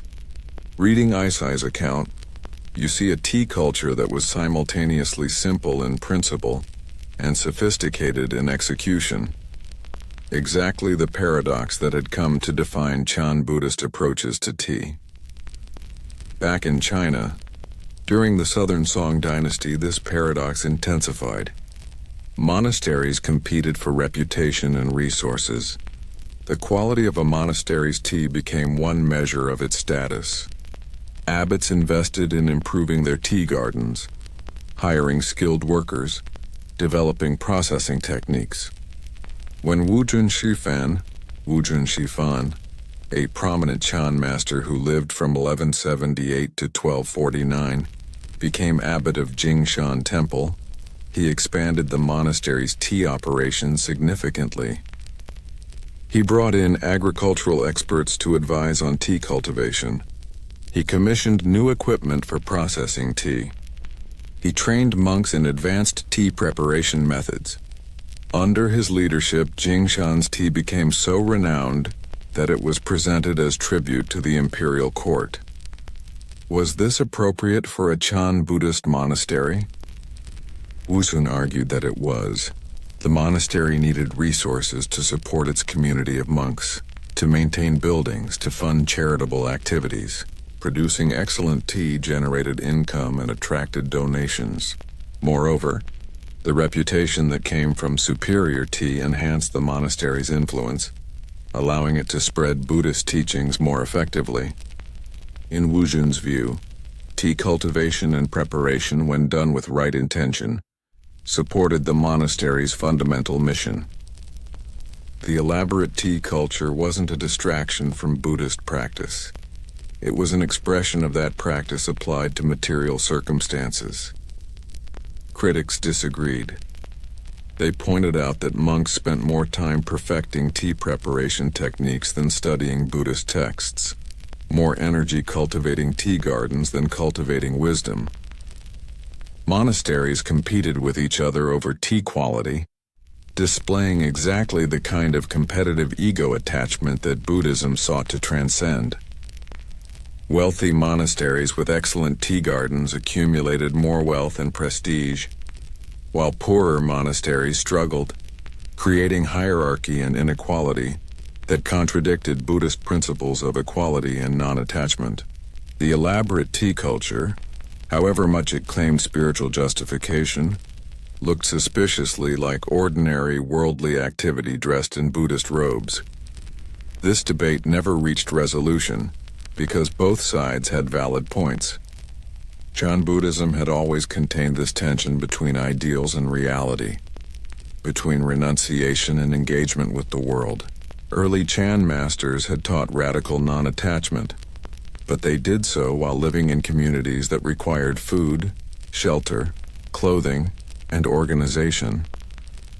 Later, Chan masters lived in wealthy institutions with complex operations, but many of them still taught and practiced with genuine insight.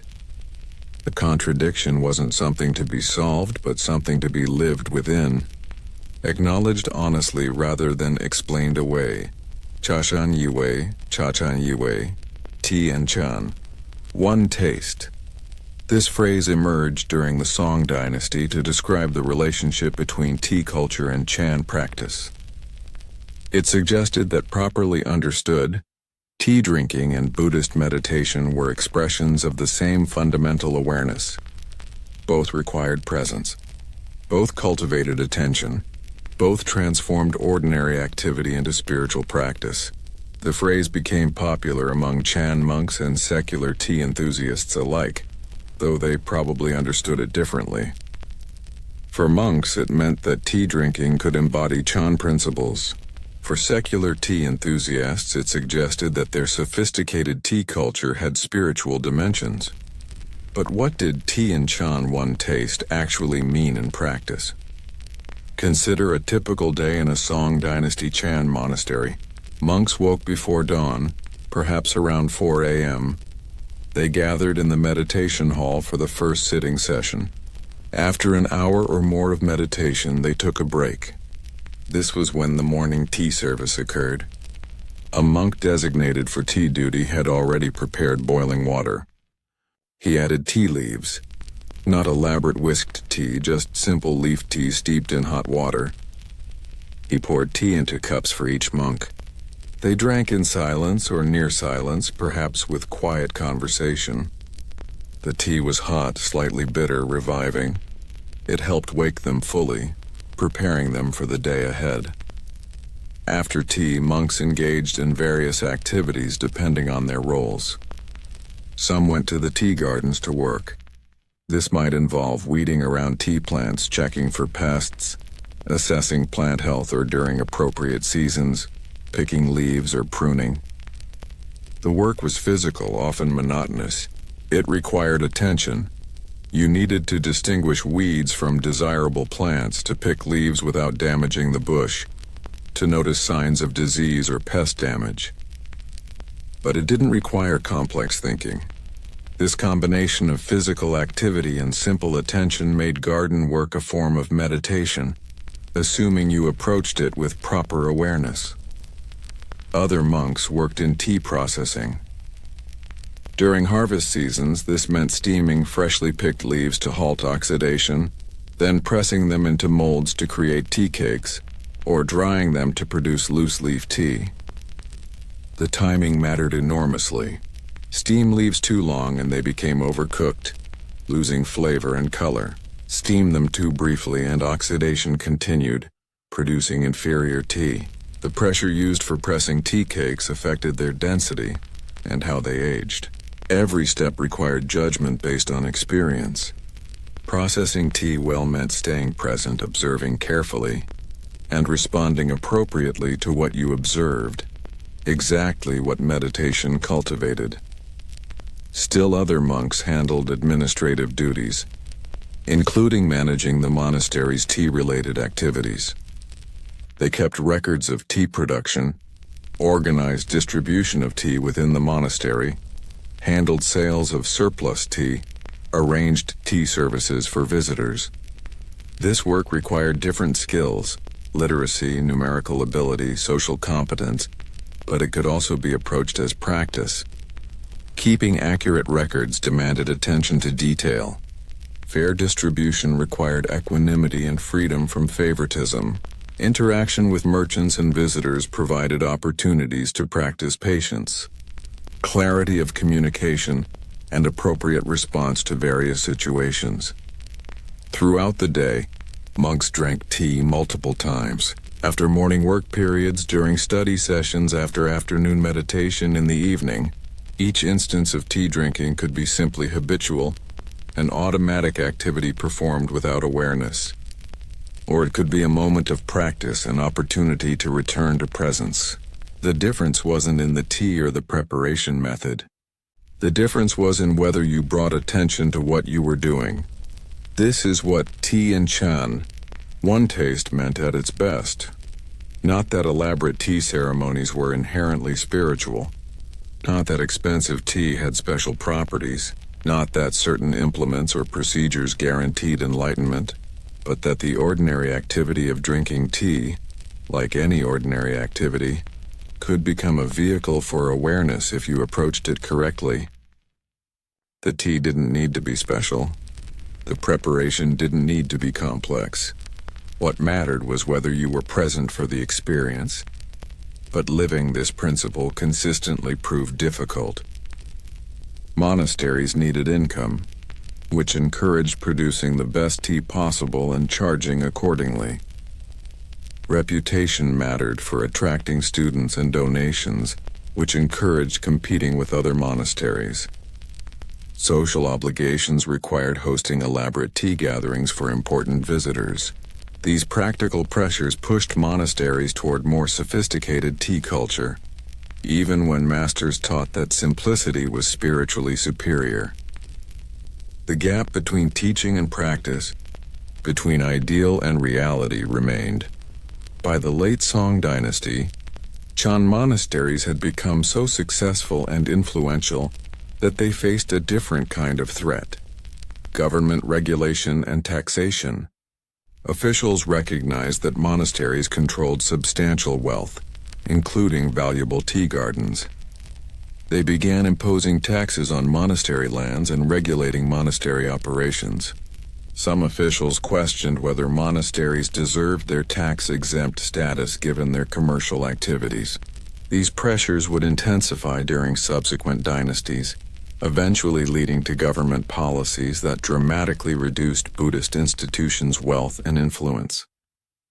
Meanwhile, the elaborate tea culture that had developed in both secular and monastic contexts was approaching a breaking point. The complexity of Song Dynasty tea preparation, the grinding, the whisking, the attention to foam quality, required significant time, effort, and expensive implements. As political instability increased and economic conditions deteriorated, this elaborate culture began seeming less like refined civilization and more like decadent waste. Change was coming, though no one could have predicted how dramatically Chinese tea culture would transform. What happens when centuries of accumulated complexity suddenly seem intolerable? When people decide that simplicity isn't just spiritually superior but practically necessary? What happens when the weight of tradition becomes a burden that a new dynasty decides to cast off? In the year 758 CE, during the Tang Dynasty, the imperial government faced a financial crisis. The Anlushan Rebellion, which had begun 3 years earlier, had devastated the empire's richest regions. Millions had died. Agricultural production had collapsed in war-torn areas. Tax revenues had plummeted. The empire needed money desperately to pay soldiers, rebuild infrastructure, and maintain governmental operations. Officials searched for new revenue sources, examining every aspect of economic life for something they could tax. Their attention settled on tea. Tea consumption had been spreading rapidly throughout Tang Dynasty China. What had once been primarily a beverage of monks and southern Chinese had become popular across all social classes and regions. Markets in every city sold tea. Merchants transported tea along trade routes. Families served tea to guests. Workers drank tea during breaks. The scale of tea commerce had grown enormous, yet the government collected almost no revenue from it. To officials desperate for income, this seemed like an obvious opportunity. In 758, the government imposed its first tax specifically on tea. The initial tea tax was relatively modest. The government taxed tea at the point of sale, collecting a percentage of the purchase price.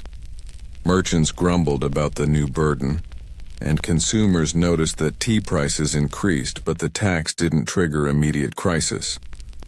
It was simply one more government exaction in a period when the empire demanded many sacrifices from its people. The revenue generated helped the government function, and officials congratulated themselves on finding a sustainable new income source. They had no idea they were beginning a process that would eventually contribute to dynastic collapse, popular rebellion, and fundamental changes in how tea was produced and consumed. Over the following decades, the tea tax expanded. The initial sales tax was supplemented with production taxes levied on tea farmers and processors. The government established inspection stations along major trade routes, where officials examined tea shipments and collected transit taxes. They created a system of tea certificates, official documents that merchants needed to purchase before they could legally transport tea for sale. Without these certificates, tea shipments could be confiscated. The certificates cost money, of course, providing another revenue stream. Layer by layer, the government constructed an elaborate taxation system around tea commerce. By the early 9th century, tea taxes had become one of the Tang government's major revenue sources, accounting for perhaps 10% of total imperial income. This might not sound overwhelming, but consider what it meant. 1/10 of everything the government spent, military salaries, official stipends, palace maintenance, infrastructure projects, was funded by taxing a single agricultural product that had been relatively unimportant just decades earlier. The empire had become dependent on tea revenue in ways that created both economic distortions and political vulnerabilities. The tax burden fell unevenly across the population. Wealthy families who bought expensive tea paid more in absolute terms, but tea taxes consumed a much larger portion of poor families' budgets. For peasants and workers, tea wasn't a luxury, it was a necessity. It provided stimulation for long working days, warmth during cold seasons, and a safe beverage when water quality was uncertain. When taxes increased tea prices, poor families couldn't simply stop buying tea. They had to find money somehow, often by reducing spending on other necessities or taking on debt. The tea tax, like many consumption taxes, was regressive, hitting the poorest hardest. Tea producers faced particular pressures. The government taxed them on their harvests, forcing them to pay before they could sell their product. In good years, when harvests were abundant and prices remained stable, producers could manage these taxes. But in bad years, when weather damaged crops, when pests reduced yields, when markets glutted and prices fell, the fixed tax burden became crushing. Producers had to pay the tax regardless of their actual income. Some farmers went into debt to pay tea taxes. Others lost their land when they couldn't pay. Still others abandoned tea cultivation entirely, seeking livelihoods that didn't expose them to such heavy taxation. The government's response to these problems was typically counterproductive. When tea production declined because farmers were abandoning tea cultivation, officials didn't reduce taxes to encourage producers. Instead, they increased enforcement, cracking down on tax evasion and tightening regulations. They expanded the bureaucracy overseeing tea taxation, hiring more inspectors and creating more checkpoints. These measures increased government costs while generating resentment among tea producers and merchants. The system was becoming increasingly inefficient and oppressive. Smuggling emerged as a predictable response to heavy taxation. If the government charged high taxes on legal tea commerce, merchants could profit by avoiding those taxes entirely. Smuggling networks developed, moving tea through routes that bypassed official checkpoints. Some smugglers transported tea hidden among other goods. Others moved tea at night, avoiding main roads. Still others bribed officials at checkpoints to look the other way. The government estimated that by the mid-9th century, smuggled tea accounted for perhaps 30% of total tea commerce, a massive loss of revenue and a sign of how taxation policy was undermining its own objectives. The government responded to smuggling with harsher penalties. They made unauthorized tea transport a serious crime, punishable by confiscation of goods, heavy fines, or even imprisonment. They offered rewards to informants who reported smugglers. They increased patrols along smuggling routes. These measures created a cat-and-mouse game between smugglers and authorities, with each side developing more sophisticated methods. The enforcement cost continued rising, consuming an increasing portion of the revenue that tea taxes generated. Some officials questioned whether the entire system made sense, whether the government was spending more to collect tea taxes than the taxes actually yielded in net revenue. But the government couldn't easily abandon tea taxation. By the mid-9th century, imperial finances depended on tea revenue. Budgets assumed certain income from tea taxes. Commitments had been made based on projected tea revenue. To suddenly eliminate or dramatically reduce tea taxation would create a fiscal crisis. The government was trapped by its own success at creating a productive revenue source. They needed the money too badly to change course, even when the system's problems became increasingly obvious. Wang Xianji, a salt smuggler who lived in the mid-9th century, understood these dynamics perfectly. Salt, like tea, was heavily taxed by the Tang government. Salt smuggling was profitable and widespread. Wang had built a successful smuggling operation, moving salt through unofficial channels and selling it at prices that undercut legal merchants, while still generating substantial profits.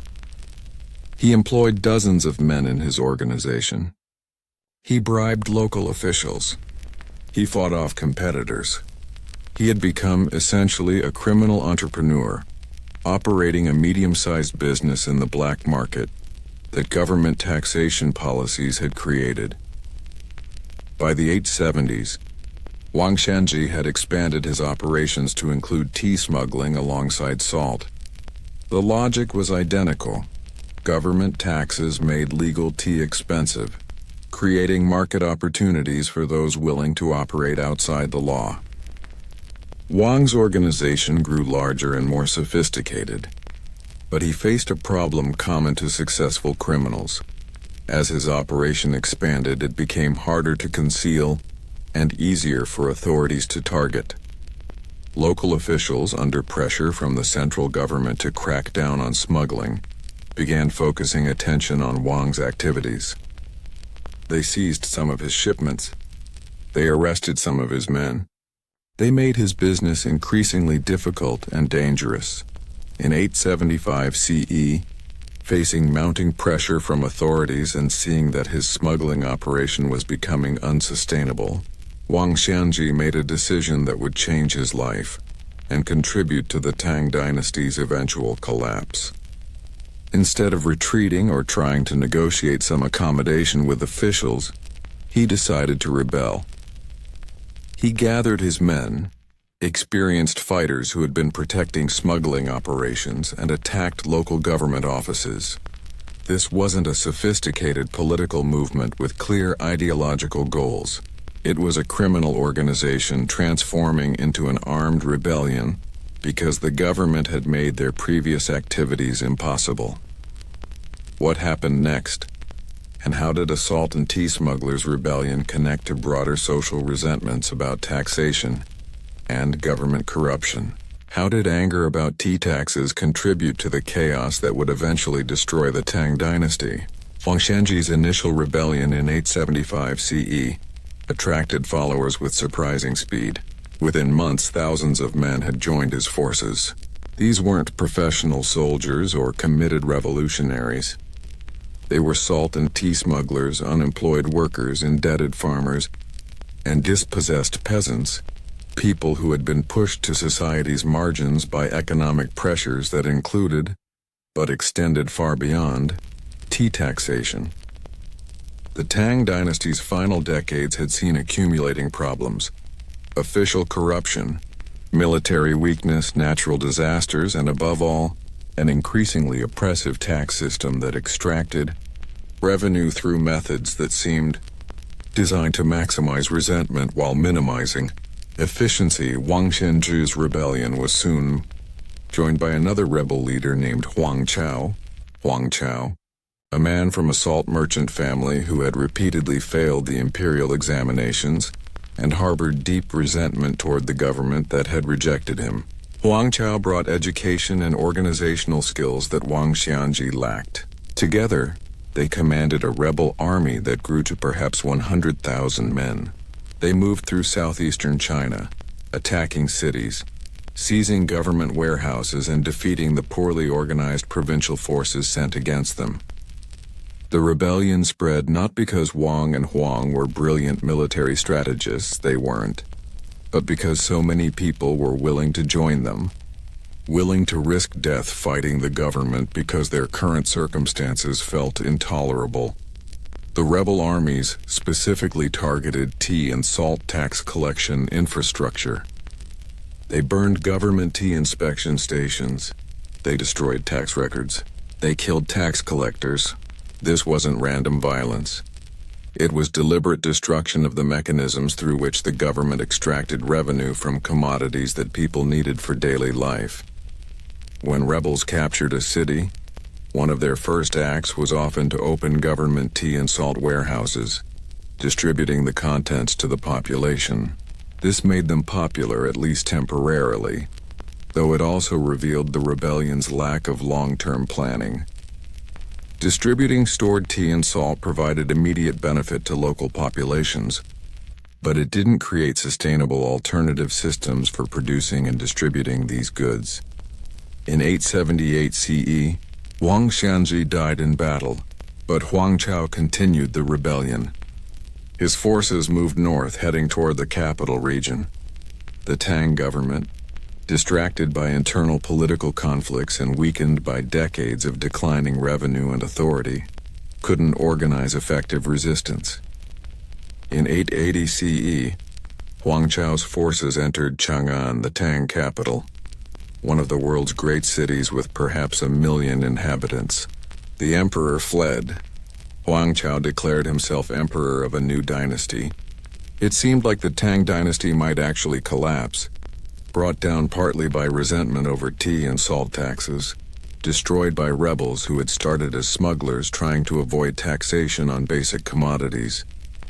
But Huang Chao proved far better at destroying the old order than creating a new one.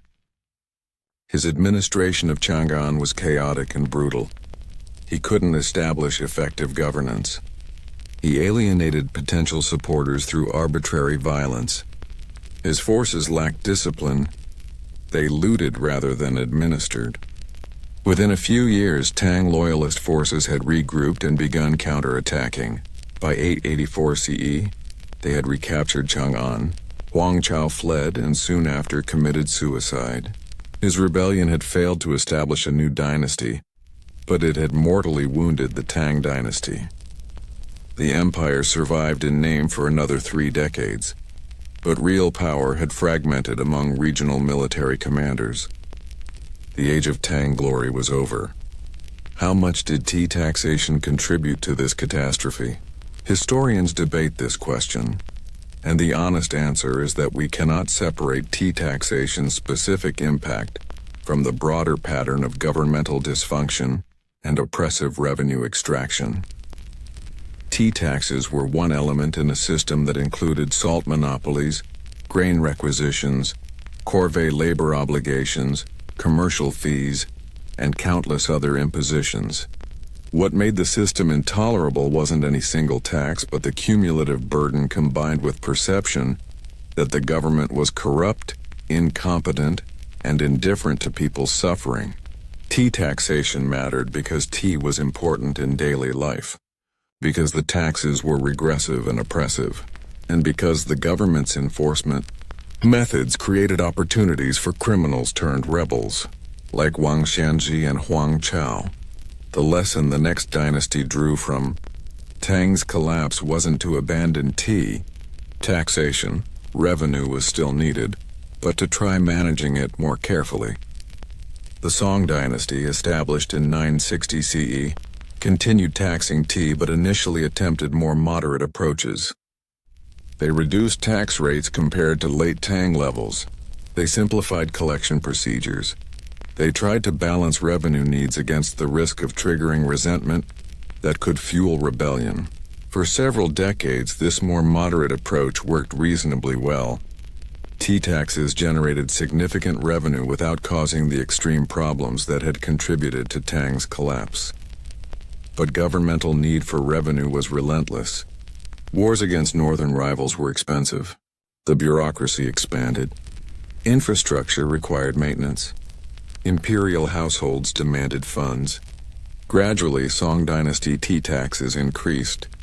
By the mid-11th century, the Song government had developed a system even more elaborate than what the Tang dynasty had implemented: the tea monopoly. Under this system, the government didn't just tax tea. It controlled tea production, processing, and distribution directly. Here's how the Song tea monopoly worked.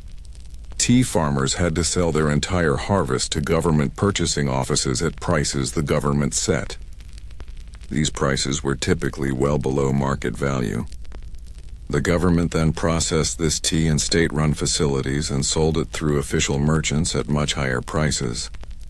The difference between what the government paid producers and what it charged consumers, often several 100% markup, constituted government revenue.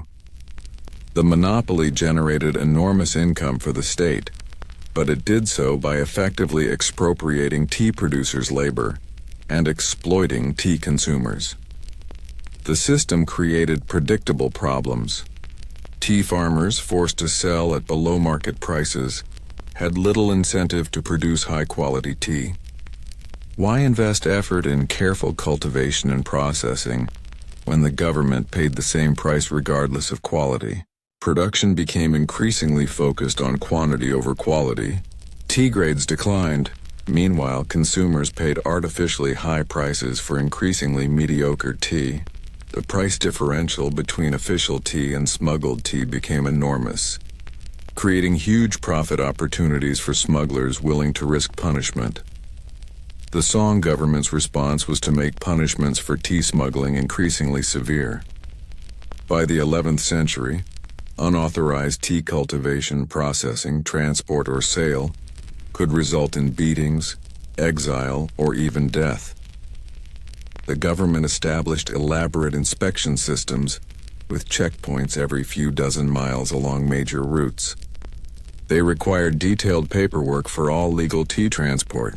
They employed thousands of inspectors whose job was detecting tea smuggling. The enforcement infrastructure consumed substantial resources and made the government deeply unpopular in tea-producing regions. Fang La, a wealthy tea merchant from Zhejiang province, experienced this system's oppression personally. Fang came from a prosperous family involved in tea commerce for generations. They owned tea gardens and operated processing facilities. Under normal market conditions, they would have been comfortably wealthy. But the Song tea monopoly destroyed their business model. The government forced them to sell tea at prices that barely covered production costs. When they tried to sell outside official channels, which would have been perfectly legal in a free market, they were caught, fined heavily, and warned that future violations would result in harsher punishment. By the early 1120s, Fang La had concluded that the tea monopoly and broader Song government policies were intolerable. He began organizing resistance, initially planning limited opposition focused on tea policy. But as he recruited followers, Fang discovered enormous reservoir of resentment toward the government. Tea producers angry about forced sales at low prices, merchants frustrated by trade restrictions, peasants burdened by multiple taxes, workers resentful of corvée labor obligations, officials upset by corruption in higher levels of government. Fang's movement transformed from a protest against tea monopoly into a general rebellion against Song authority in southeastern China. In 1120 CE, Fang La launched his rebellion. His forces seized control of several prefectures in Zhejiang and Anhui provinces. They attacked government offices, killed officials, and destroyed tax records. They announced the abolition of the tea monopoly in areas under their control. Tea producers could now sell freely at market prices. This made Fang La extremely popular in tea-producing regions. Tens of thousands joined his rebellion. For several months it seemed possible that southeastern China might break away from Song control. But Fang La faced the same fundamental problem that had defeated Huang Chao 2 centuries earlier. Destroying government administration was much easier than creating effective alternative governance. His rebellion controlled significant territory, but couldn't establish stable administration. His forces lacked military discipline. They succeeded through surprise and local support, not through superior organization or tactics. When the Song government sent well-trained armies led by competent commanders, Fang La's rebels couldn't compete militarily. By 1121 CE, government forces had suppressed the rebellion. Fang La was captured and executed, along with thousands of his followers. The Song government declared victory and congratulated itself on crushing the rebellion. But the underlying problems remained unaddressed. The tea monopoly continued. The exploitation of tea producers continued. The resentment continued. And 30 years later, when the Jin dynasty invaded from the north and conquered half the Song Empire, many tea-producing regions in the south offered only token resistance. Why fight desperately to preserve a government that had been oppressing them for decades? The Song dynasty survived, but only in a diminished form, having lost the north permanently. Tea taxation policy hadn't caused this catastrophe, but it had contributed to a pattern of governance that alienated the population and weakened the state's ability to resist external threats. How did later dynasties handle the impossible challenge of needing revenue from tea while avoiding the rebellions and resentment that heavy tea taxation generated? And what finally broke the cycle of increasingly elaborate and oppressive tea taxation systems?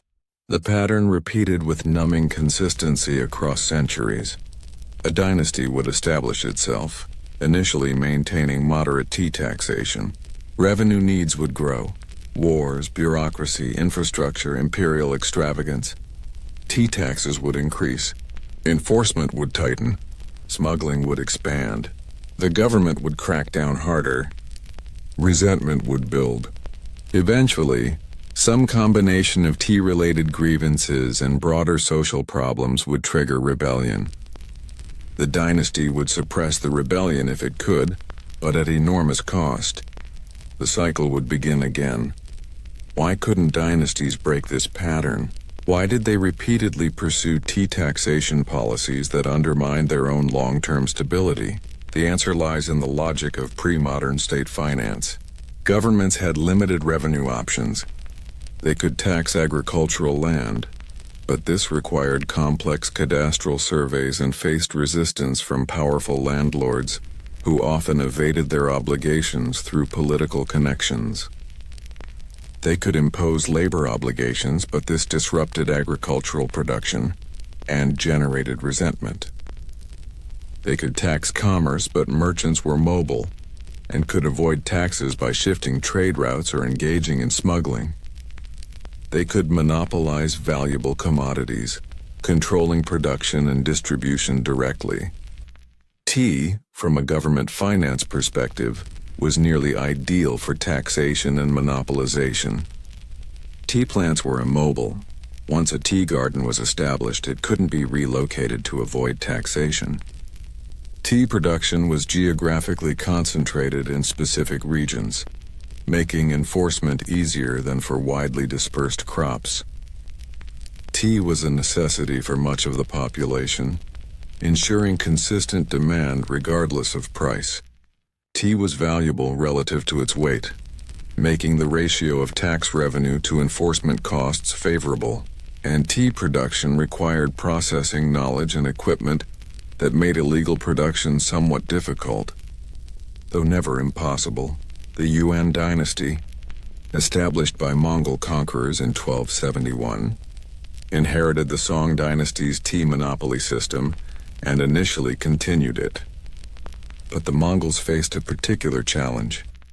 They were foreign conquerors ruling over a Chinese population that regarded them as barbarian invaders. They needed revenue desperately to maintain their vast empire, but every oppressive policy risked triggering rebellions that could exploit anti-Mongol sentiment. The Yuan government tried to balance extraction and stability, with mixed results. Under Yuan rule, tea prices for consumers reached levels that made Song Dynasty prices seem moderate. The government's monopoly markup was extreme. Official tea often cost 5 to 10 times what it would have commanded in a free market. This created smuggling opportunities so profitable that criminal organizations devoted substantial resources to tea smuggling, developing sophisticated networks that moved tea through elaborate routes while bribing officials and fighting off competitors. The Yuan government executed smugglers when they caught them, sometimes with gruesome public displays meant to deter others. It didn't work. The profit margins were too large. For every smuggler executed, several more took his place. The Yuan dynasty's tea policies contributed to the general resentment that eventually fueled rebellions in the mid-14th century. When Zhu Yuanzhang, the peasant who would found the Ming dynasty, began his rise to power in the 1350s, one of his early propaganda themes was criticism of Yuan oppression, including their tea monopoly. Zhu promised that his government would treat people more fairly, would reduce tax burdens, would eliminate corrupt monopolies. This messaging helped him attract followers and build the coalition that eventually overthrew the Yuan dynasty.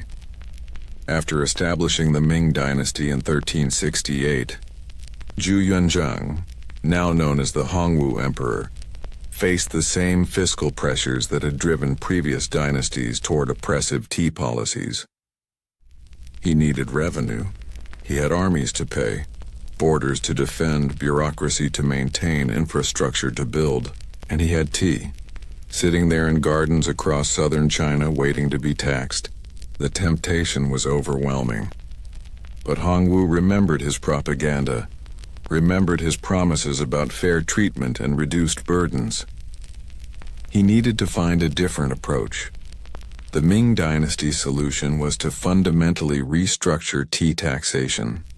Instead of monopolizing tea production and distribution, they liberalized the tea trade while maintaining taxes at moderate levels.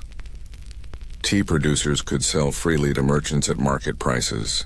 Merchants could transport and sell tea with minimal restrictions, paying transit taxes at designated checkpoints.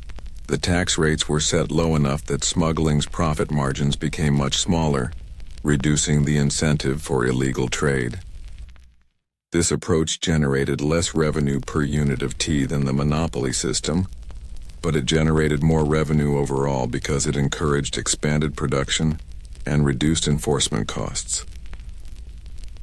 The early Ming approach worked reasonably well for several decades. Tea production expanded as producers responded to market incentives rather than government coercion. Tea quality improved because producers could command higher prices for superior tea.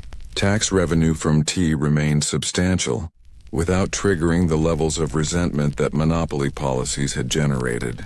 It seemed like the Ming dynasty had finally found a sustainable approach to tea taxation, one that balanced revenue needs against social stability. But the system faced challenges at the empire's frontiers. The Ming dynasty had hostile relations with Mongol tribes to the north and west. These tribes periodically raided Ming territory, and the Ming military needed to maintain strong defenses along vast borders. The government wanted to avoid paying these tribes directly. That would look like appeasement and would encourage further demands. Instead, Ming officials developed a clever system. They would exchange tea for horses with frontier tribes and minority ethnic groups. The government would purchase tea at market prices from producers, transport it to frontier regions, and trade it to tribes that needed tea but couldn't easily access it through commercial channels. This tea horse trade served multiple purposes. It provided the Ming military with horses needed for cavalry forces. It gave frontier tribes access to tea, which had become essential to their diet and culture. It created economic interdependence that discouraged raiding. If tribes could obtain tea through trade, they had less incentive to attack to seize it. And it gave the Ming government leverage. If tribes misbehaved, the government could restrict tea trade as punishment. The system was, in theory, ingenious. In practice, the tea horse trade created its own problems. The government needed to maintain significant tea supplies for frontier trade, which required purchasing or requisitioning tea from producers. This reintroduced elements of government control into tea commerce. The exchange rates, how much tea for how many horses, became subjects of constant negotiation and manipulation.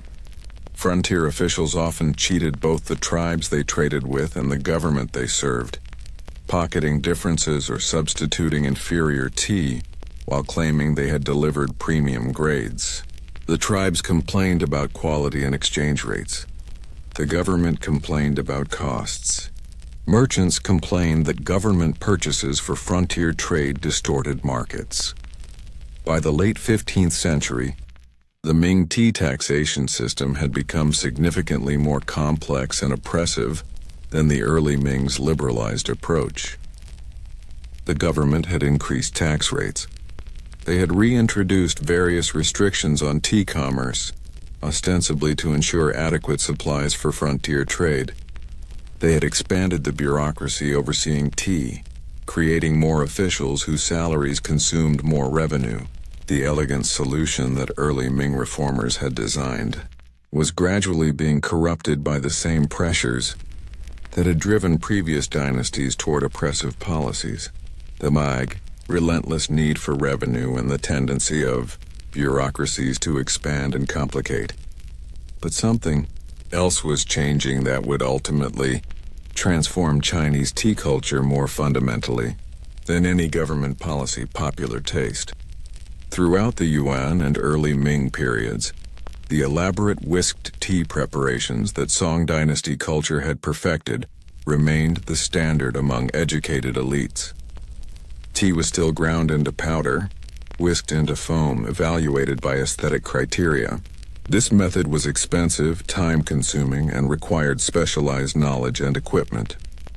It was, in other words, perfectly suited to maintaining social distinctions and displaying refinement.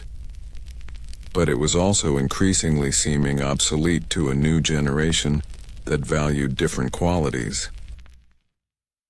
The Ming Dynasty's middle decades saw the gradual emergence of a new tea preparation method. Simply steeping whole tea leaves in hot water, the method that would eventually become standard across China and later much of the world. This method was dramatically simpler than whisked tea. It required no grinding, no whisking, no special bowls or implements. You just put tea leaves in hot water, waited a few minutes, and drank the resulting infusion. Anyone could do it. It was quick, convenient, and produced tea that many people actually preferred. Lighter, more delicate, less bitter than the thick whisked tea that Song aesthetes had prized. This simplification reflected broader cultural shifts in Ming Dynasty China. The Song Dynasty's elaborate aesthetic culture, its competitions and refinement, seemed increasingly like decadent waste to a society that valued practical effectiveness and moral simplicity. The Ming Dynasty's founder had been a peasant, not an aristocrat. Ming culture celebrated competence and directness rather than sophistication and subtlety. In this context, the old complex tea preparation started seeming absurd. Why spend hours grinding and whisking when you could just steep leaves and get better tasting tea? The change happened gradually, without government mandate or official promotion, driven simply by changing popular preferences. And this change in how people prepared tea would, finally, help resolve the centuries-long problem of tea taxation. When tea preparation became simpler, when the cultural prestige attached to elaborate tea methods diminished, tea's social meaning changed. It became less a marker of refinement and more just a beverage. This made excessive taxation harder to justify and easier to resist. But that transformation would take time to fully unfold, and it would involve one more dynasty's attempt to manage the impossible challenge of tea taxation.